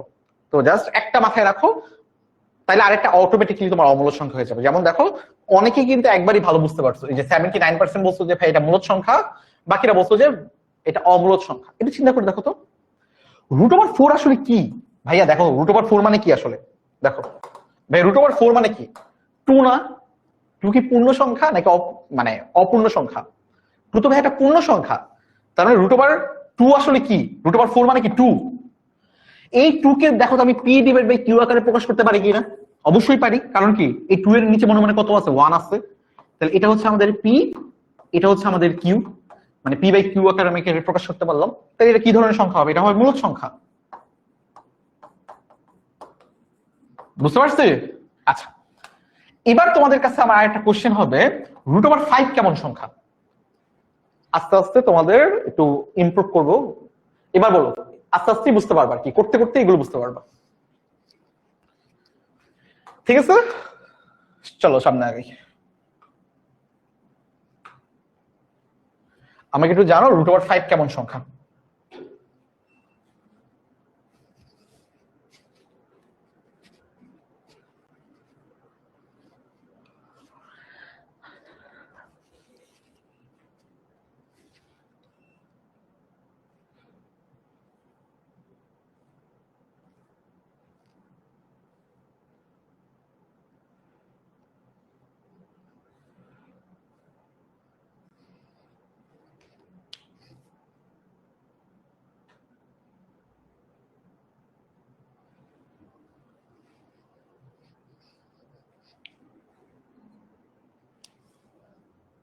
Very good. √5 যে অমূলদ সংখ্যা তোমরা মোটামুটি সবাই ধরতে পারছো, বাট সেম আগের মতোই এটাও তোমার হচ্ছে 79% বলছো যেটা অমূলদ সংখ্যা। আবার খেয়াল করো, √5 কে তুমি ক্যালকুলেটরের মাধ্যমে যে প্রকাশ করো এটার মানটা একটু লক্ষ্য করো। √5 আসলে কত ভাইয়া? √5 কিন্তু তোমার 2.23 তার মানে কি? এটা তো আসলে তোমার পূর্ণ সংখ্যা হলো না। তার মানে দুটো পূর্ণ সংখ্যার ভাগফল আকারে কিন্তু তুমি √5 কে প্রকাশ করতে পারতেছো না, তাহলে কিন্তু এটা আসলে অমূলদ সংখ্যা হবে। বুঝতে পারছে? এবার মনে করো হয়তো ওদের একটা কোশ্চেন দিচ্ছি, মনে করো এরকম যে মনে করো √25 ডিভাইডেড বাই √16, এটা কেমন সংখ্যা? মূলদ সংখ্যা নাকি অমূলদ সংখ্যা বলো?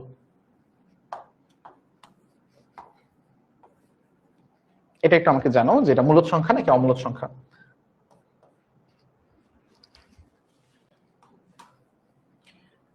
কিছুক্ষণ ভাববার সময় দিচ্ছি। এটা কিন্তু 80%-এর উপরে ইয়েস হওয়া উচিত, মানে সঠিক হওয়া উচিত। এটা বলো মূলদ সংখ্যা নাকি অমূলদ সংখ্যা?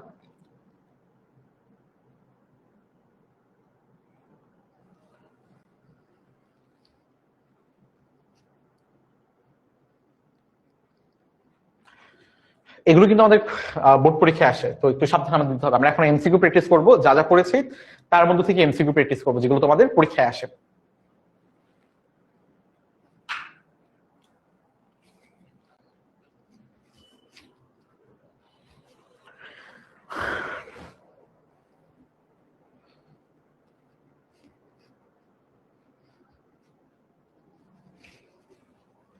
ওকে, মাইশা বলছো বুঝতেছি না স্যার। মাইশা কোনটা বুঝতেছো একটু বলো তো ভাইয়া।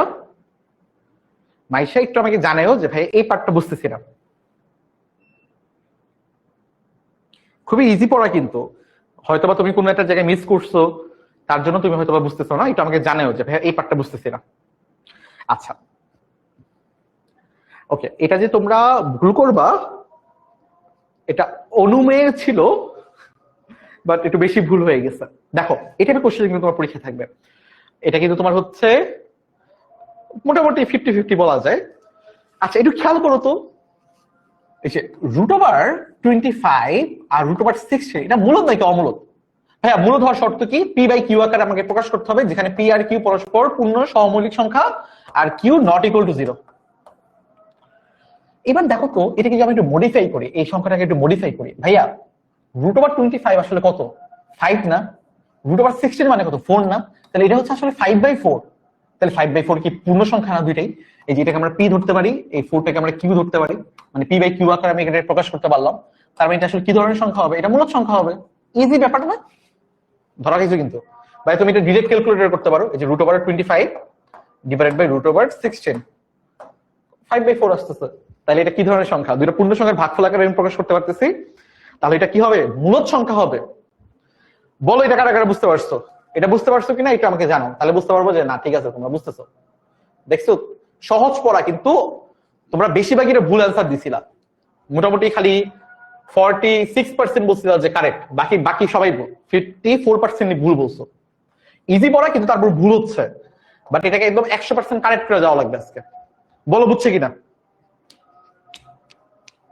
আচ্ছা তাহলে আরেকটা দিই, বুঝলে আরেকটা দিই,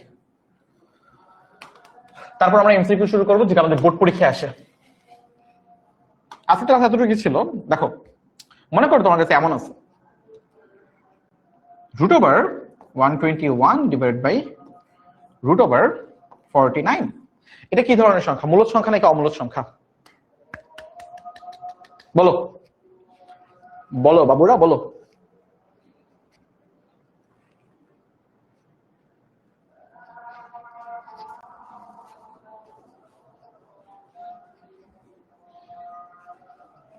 আচ্ছা 83% বুঝতে পারছো ভাইয়া। তোমরা যারা যারা বুঝতে পারছো না কমেন্টে আমাকে জানাও কোথায় বুঝতে পারতেছো না, মানে কেন বুঝতে পারতেছো না, তাহলে আমি তোমাদের একটু হেল্প করতে পারি।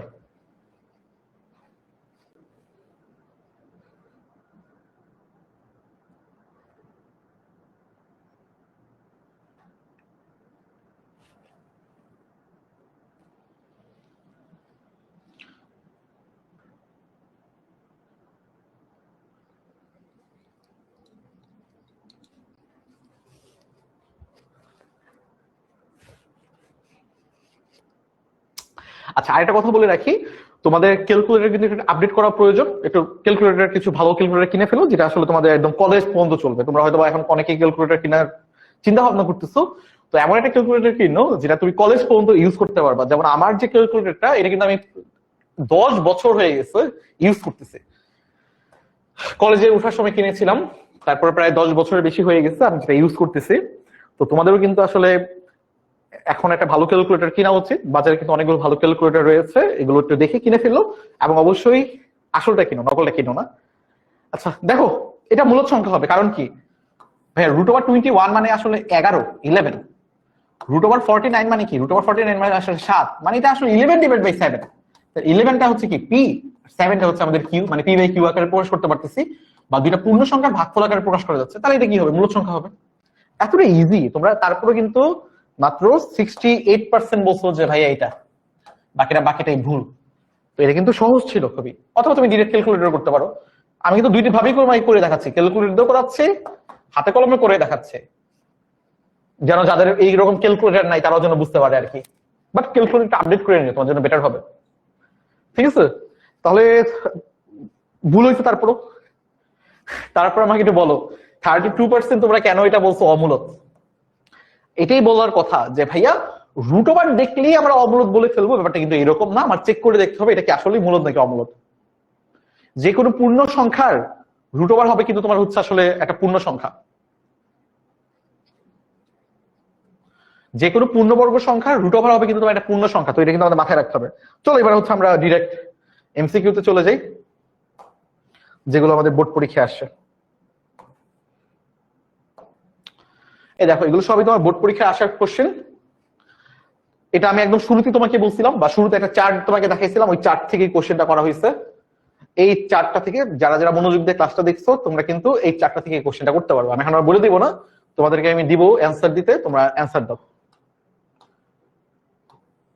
সবাই রেডি এমসিকিউ করার জন্য? একটা পরীক্ষা হয়ে যাক, আজকে ক্লাসে আমরা যা যা শিখলাম তার উপরে একটা পরীক্ষা হয়ে যাক, দেখি কার কি মাথায় আছে। বলো এটা কি কি হবে? সকল মূলদ ও অমূলদ সংখ্যাকে কি বলা হয়, কি সংখ্যা বলা হয়? এটা আমি এখন করে দিব না, আগে তোমরা বলো। একদম ক্লাসের শুরুতে আমরা এটা করেছি, আর এগুলো কিন্তু পরীক্ষায় আসে।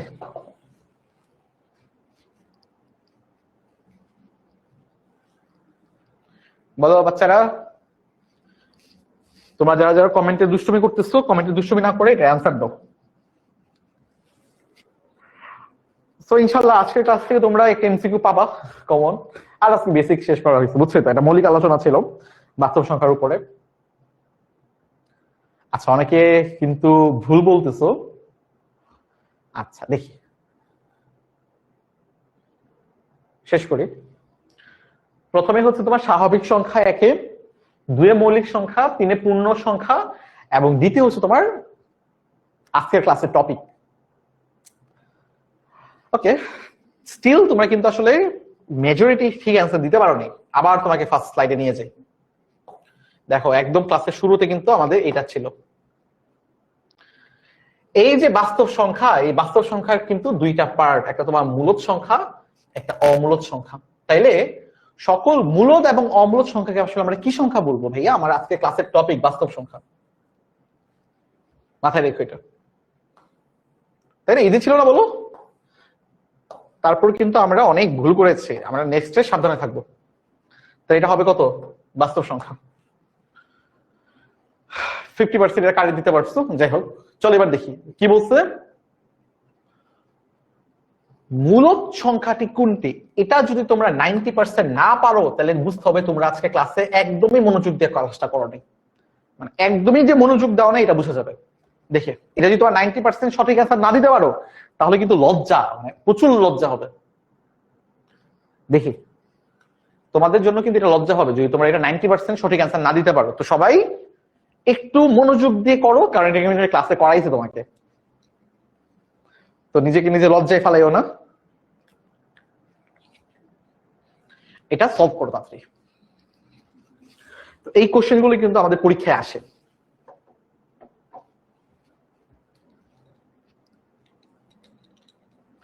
তাড়াতাড়ি, আমাদের কিন্তু পরীক্ষা চলতেছে। ওকে, ফারহানার র্যাঙ্ক 2 আসছে, তারপর র্যাঙ্ক 1 কার আসছে?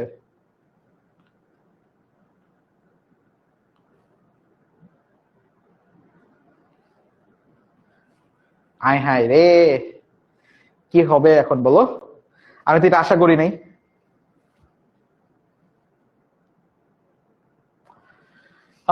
আমি কিন্তু এটা আশা করি নাই। মাত্র তোমরা 65% সঠিক অ্যান্সার দিতে পারছো। ভাইয়া কোথায় 90, কোথায় 65? আচ্ছা দেখো, মূলদ সংখ্যা কারা খেয়াল করে দেখো তো। এখানে √13 বলছে, ভাই √13 কি মূলদ সংখ্যা হইতে পারবে? দেখো হতে পারছে না। তারপর √14 এটা তো হইতে পারতেছে না। √15 এটা তো হইতে পারতেছে না। বাট √16, √16 মানে তো 4। এটা তোমরা জানো, এটা তো আজকে ক্লাসেও পড়াইছি যে ভাইয়া √16 মানে কি। √16 হচ্ছে তোমার একটা পূর্ণবর্গ সংখ্যা। পূর্ণবর্গ সংখ্যা কাকে বলা হয়? মনে করো একটা পূর্ণ সংখ্যার বর্গকে বলা হয় পূর্ণবর্গ সংখ্যা। এই 16 কার বর্গ? 4 স্কয়ারের না? 4 স্কয়ার মানে কি 16। তাহলে √16 মানে কি আসলে 4 হবে। এবং 4 কি? 4 কে আমরা লিখতে পারি 4/1, মানে p/q আকারে আমরা এটাকে প্রকাশ করতে পারতেছি। তাহলে এটাই তো হবে মূলদ সংখ্যা। আমাকে চাইছিল মূলদ সংখ্যা কোনটা। আমি কই আশা করছিলাম 90%, কই হয়ে গেল তোমার মাত্র 65%। হইলো কিছু? তাহলে সতর্ক হও, নেক্সটটায় ভালো করতে হবে। বলছি নিচের কোনটি অমূলদ সংখ্যা? যাও, এটা আরেকটা চান্স তোমাদের। ভুল বা ভুলকে রিকভারি করার জন্য এটা একটা লাস্ট চান্স। লাস্ট না, আরো চান্স আছে, বাট বলতে পারো পরবর্তী চান্স আর কি। বলছে নিচের কোনটি অমূলদ সংখ্যা? সাবধান, ভালো করে মাথায় রাখো, এটাও কিন্তু ক্লাসে পড়াইছে।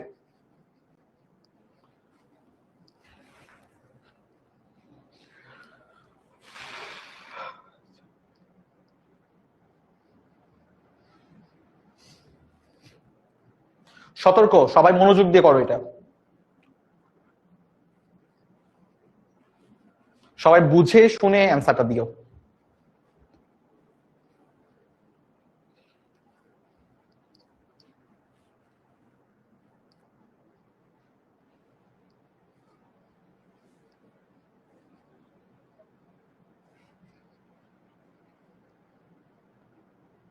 ওকে, তোমার মোটামুটি সবগুলো কি অ্যান্সার দিচ্ছ?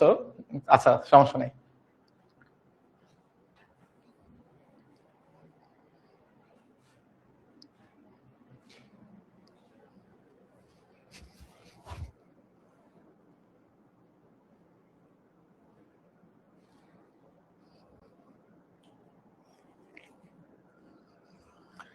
আচ্ছা ওকে, আমাদের কি লাগবে?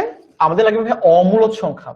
আচ্ছা দেখো, প্রথমে √9টা দিয়ে শুরু করি। √9 কিন্তু আসলে 3, তোমরা এটা জানো। তাহলে এটা ভাই দেখেই মনে হচ্ছে মূলদ সংখ্যা। 3/4 এটা তো দেখেই মনে হচ্ছে ভাই মূলদ সংখ্যা, কারণ এটা p/q আকার আছে, এটাও মূলদ, এটাও মূলদ। আচ্ছা কনফিউজ, এটা নিয়ে কনফিউজ হওয়ার কিছু নেই। √5 দেখো ভাই, √5 তো আসলে একটা অমূলদ সংখ্যা, আমি শিখাইছিলাম না এই যে √5 আসলে কেমন সংখ্যা? অমূলদ সংখ্যা। এই দেখো ভাই, √5 আসলে কত? √5 কি অমূলদ সংখ্যা। এটাকে তুমি পূর্ণ সংখ্যা আকারে প্রকাশ করতে পারবে না। এখন √5 কে 2 দিয়ে তুমি ভাগ করছো, এটাও তাহলে কি হবে ভাই? অমূলদ সংখ্যাই হবে। কোনো অমূলদ সংখ্যাকে যে কোনো সংখ্যাতে ভাগ করলো, এটা আসলে অমূলদ সংখ্যাই হবে। এখন তোমাদের মনে হইতে পারে যে ভাই কিউব √60 এটা কি আসলে কত? এই যে কিউব√64 এটা আসলে কত? 4 হয়ে যাবে। 4 কে 3 বার গুণ করো, দেখবা তুমি 64 পাচ্ছ। তাহলে এটার মান আসলে কত? এটার মান আসলে 4। এটাও কি মূলদ সংখ্যা। কিউব√63 মানে কি? এটা মানে হচ্ছে 4। মানে কি? 4 কে তুমি 3 বার গুণ করে দেখো, তুমি 64 পাবা। 4 4 কত? 16। এই 16 আর 4 মানে কত? 64। তাহলে কিউব√64 এর ঘনমূল হচ্ছে তোমার 4। তাহলে এটাও মূলদ সংখ্যা। এইটা গিয়া হচ্ছে অমূলদ সংখ্যা। কারণ কি? এখানে √5 আছে, যেখানে কিনা √5 তোমার অমূলদ সংখ্যা। মাত্র মাত্র 25% বাচ্চা কাচ্চারা তোমরা এটা সঠিক দিতে পারছো, বাকি 75% এর ভুল হয়েছে। এবার বলো, এটা কি একটু অ্যালার্মিং না? আমাকে বলো এটা কারা কারা বুঝতে পারছো এবার? এখন কারা কারা পারবা এটা? এই কোশ্চেনে যদি তোমার এখন পরীক্ষা আসে, তোমরা কারা কারা এটা অ্যান্সার করতে পারবা ঠিকঠাক, ভুল হবে না?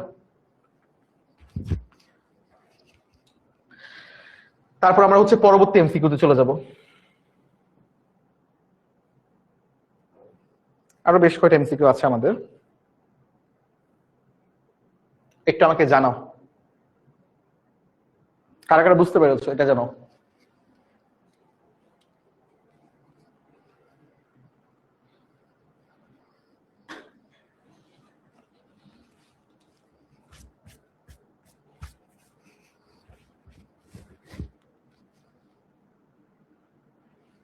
আচ্ছা, স্টিল তোমরা অনেকে বলতেছো না স্যার বুঝতে পারতেছি না, বা না ভাইয়া বুঝিনি, মানে পোলে না দিছো আর কি, নো ভোট দিছো।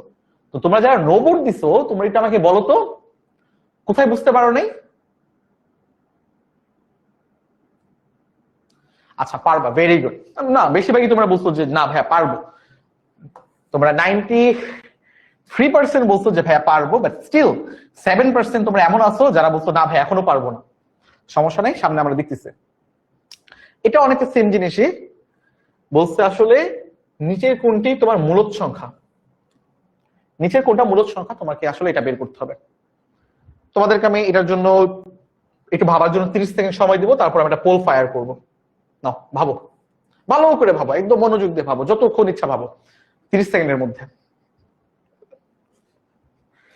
ব্যাপারটা কেমন হলো না, তোমাকে বললাম যে যতক্ষণ ইচ্ছা ভাবো, যতক্ষণ ইচ্ছা করো 30 সেকেন্ডের মধ্যে।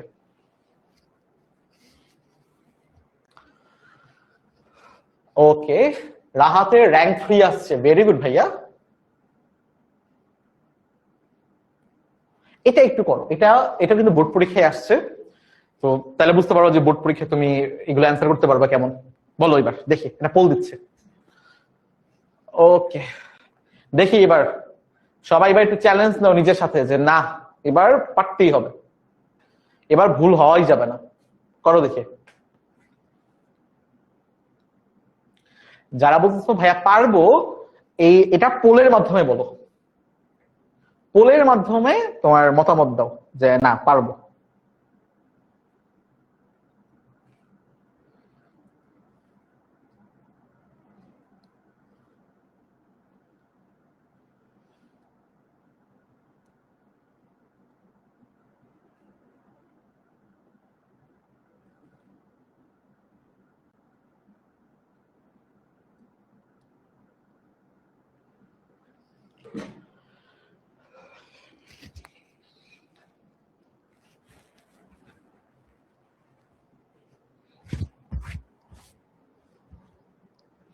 ওকে, আচ্ছা বেশ বেশ ভালো হচ্ছে, স্টিল অনেকে সাফার করতেছো, বাট স্টিল পার্সেন্টেজ কিন্তু ইমপ্রুভ হয়েছে।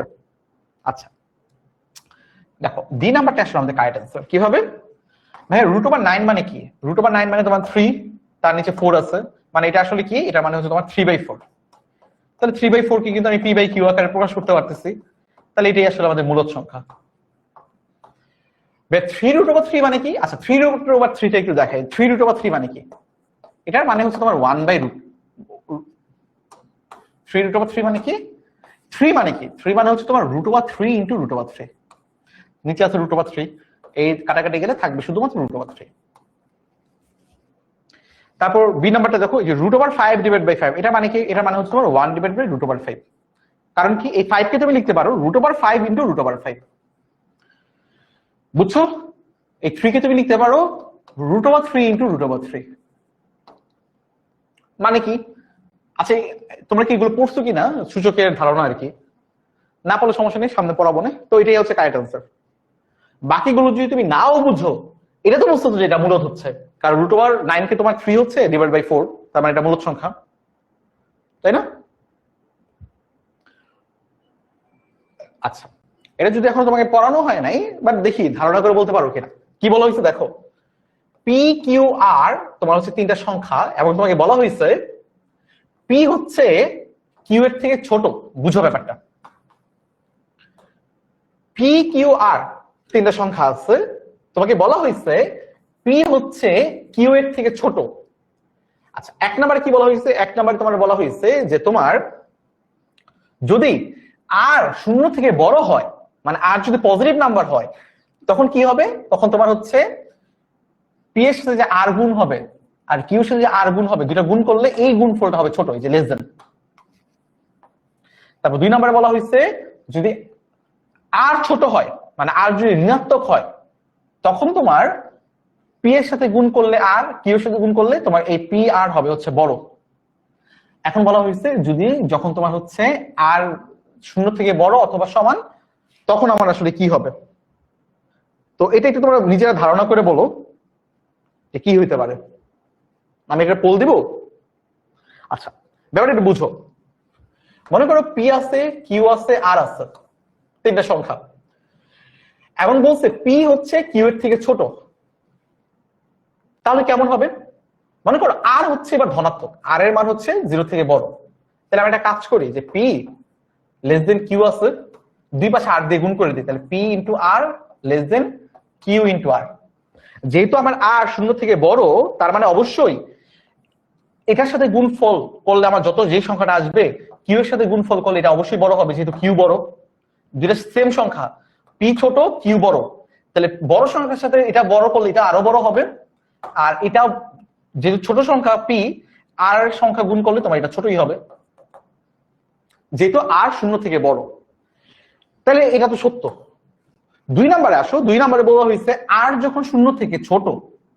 আচ্ছা, তাহলে আমরা কি জানি? আমরা জানি হচ্ছে তোমার পি আর কিউ এর মধ্যে রিলেশনটা কেমন, লেস দেন কিউ, তাই না? বাট এখন তুমি চিন্তা করে দেখো, আর হচ্ছে 0 থেকে ছোট, মানে আর হচ্ছে ঋণাত্মক সংখ্যা, নেগেটিভ সংখ্যা। এটা অ্যাকচুয়ালি ছোট, মানে এই সংখ্যাটা অ্যাকচুয়ালি ছোট আর এই সংখ্যাটা অ্যাকচুয়ালি বড়। এখন একটা ঋণাত্মক সংখ্যা যদি আমি গুণ করি, এই জিনিস যদি ঋণাত্মক সংখ্যা গুণ করি, তাহলে কে বড় হয়ে যাবে, কে ছোট হয়ে যাবে? ঋণাত্মক সংখ্যার জন্য আসলে কি হয়, নেগেটিভ যে সংখ্যাটা নেগেটিভ ছোট, সেটা কি বড় না? মানে একটু বুঝো, -1, -2, -3, -4, এখানে কে বড় কে ছোট? আমি যদি বলি -3 আর -1 এর মধ্যে কে বড় কে ছোট, ভাইয়া এটা কি বড় সংখ্যা না? আর এটা কি ছোট সংখ্যা না? 3 বড়, কিন্তু তার আগে তো একটা মাইনাস আছে, এই জন্য এটা ছোট। 1 এমনি ছোট, কিন্তু তার আগে তো মাইনাস আছে, তার মানে এটা বড়। তো নেগেটিভের জন্য কিন্তু ব্যাপারটা উল্টা হয়, নেগেটিভের জন্য কিন্তু আসলে -1 বড়, -3 তোমার ছোট। তাহলে যখন তোমার আর ঋণাত্মক হয়ে যাবে, তখন তোমার ছোট সংখ্যাটা হয়ে যাবে বড়, আর বড়টা হয়ে যাবে ছোট। মানে মনে করো হয়ে গেল, মনে করো এমন ছিল 1 ছিল আর 3 ছিল, এই 1 হচ্ছে আমাদের পি আর 3 হচ্ছে আমাদের কিউ।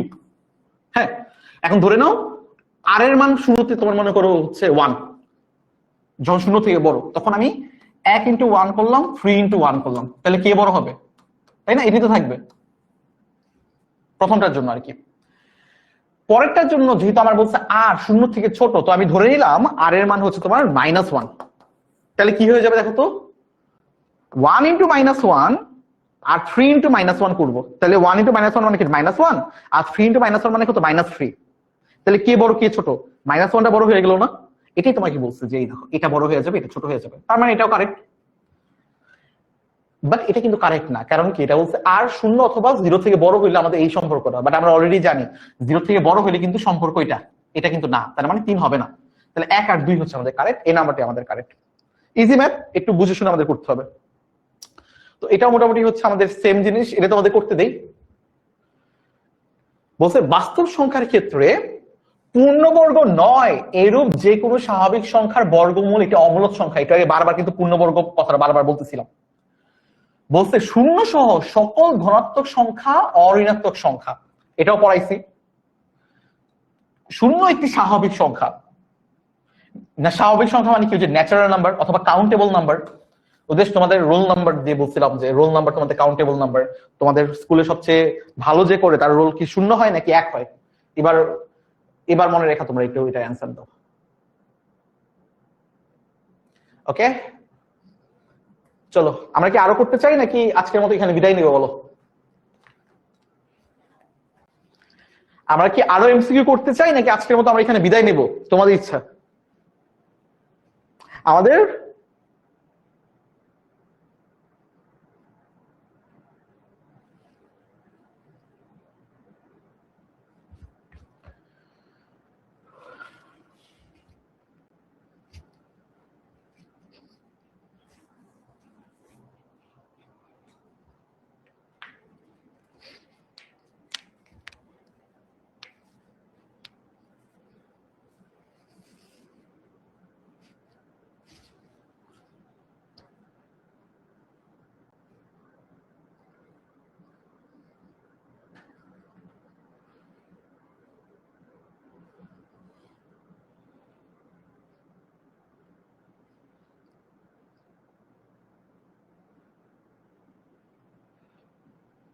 আচ্ছা, তো একটু চিন্তা করে দেখো, পূর্ণবর্গ নয় এরূপ যে কোনো স্বাভাবিক সংখ্যার বর্গমূল কিন্তু ভাই একটা অমূলদ সংখ্যা, এটা কিন্তু শিখাইছে।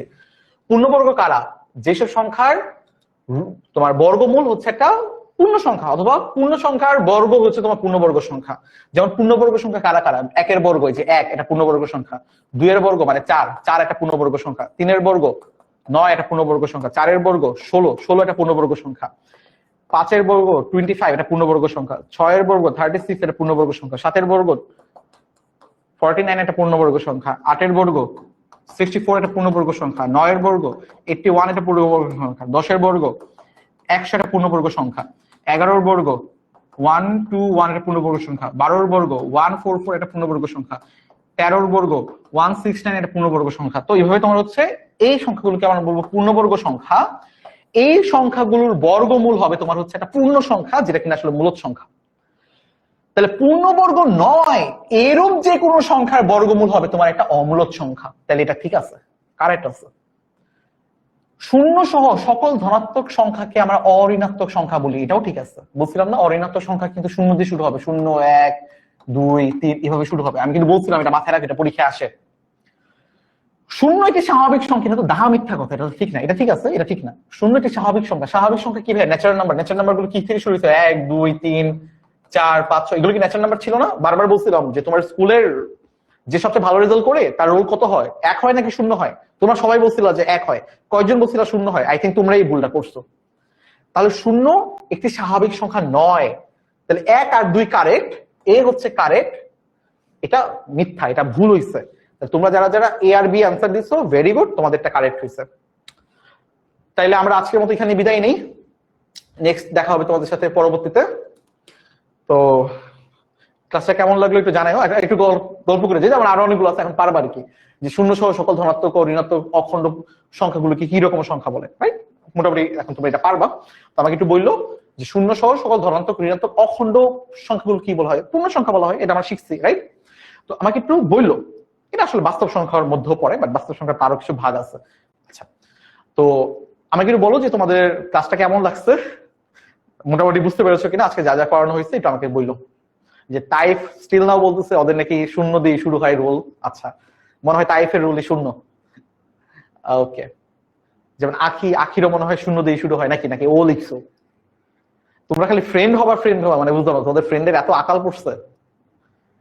এই অনলাইন ফ্রেন্ড হওয়া লাগবে না কারো, তোমাদের স্কুলের ফ্রেন্ড আছে না? ঠিক আছে, আমাকে বলো কি অবস্থা, সব ভালো বুঝতে পারছো? তো চলো আমরা একটু সামনের দিকে আগে। এই যে পূর্ণ সংখ্যা, বাকিগুলো পারবা। এই যে, তো আমরা এই তো 10টা এমসিকিউ ছিল। আমাকে একটু বলো যে তোমরা মোটামুটি সবকিছু বুঝতে পেরেছো কিনা, আমরা তাহলে একটু ক্লাসটা শেষ করে ফেলবো। ওকে, তাহলে তোমাদের সাথে পরবর্তীতে আশা করি দেখা হবে। পরবর্তীতে আরো অনেক ডেমো ক্লাস থাকবে, আমাদের লাইভ ক্লাসও হচ্ছে। অলরেডি কিন্তু আমাদের এই চ্যাপ্টারটা শেষ হয়ে গেছে, পরবর্তী চ্যাপ্টারটাও কিন্তু প্রায় আমাদের অর্ধেক শেষ হয়ে গেছে। মানে জানুয়ারি মাসের মধ্যে, জানুয়ারি ফেব্রুয়ারি মাসে অর্ধেকের মধ্যে আমরা দুইটা সাবজেক্ট শেষ করে ফেলছি আলহামদুলিল্লাহ, 9-এরও 10-এরও। তো আমরা বেশ আগাই গেছি। তো তোমরা যারা যারা এখন পর্যন্ত শুরুই করো নাই, এই যে আজকে থেকে শুরু করে দাও, আল্লাহর নাম দিয়ে শুরু করে দাও। এখন অনেক সময় আছে, একদমই পিছিয়ে যাও নাই, একদমই সময় আছে, জাস্ট ট্র্যাকে চলে আসো।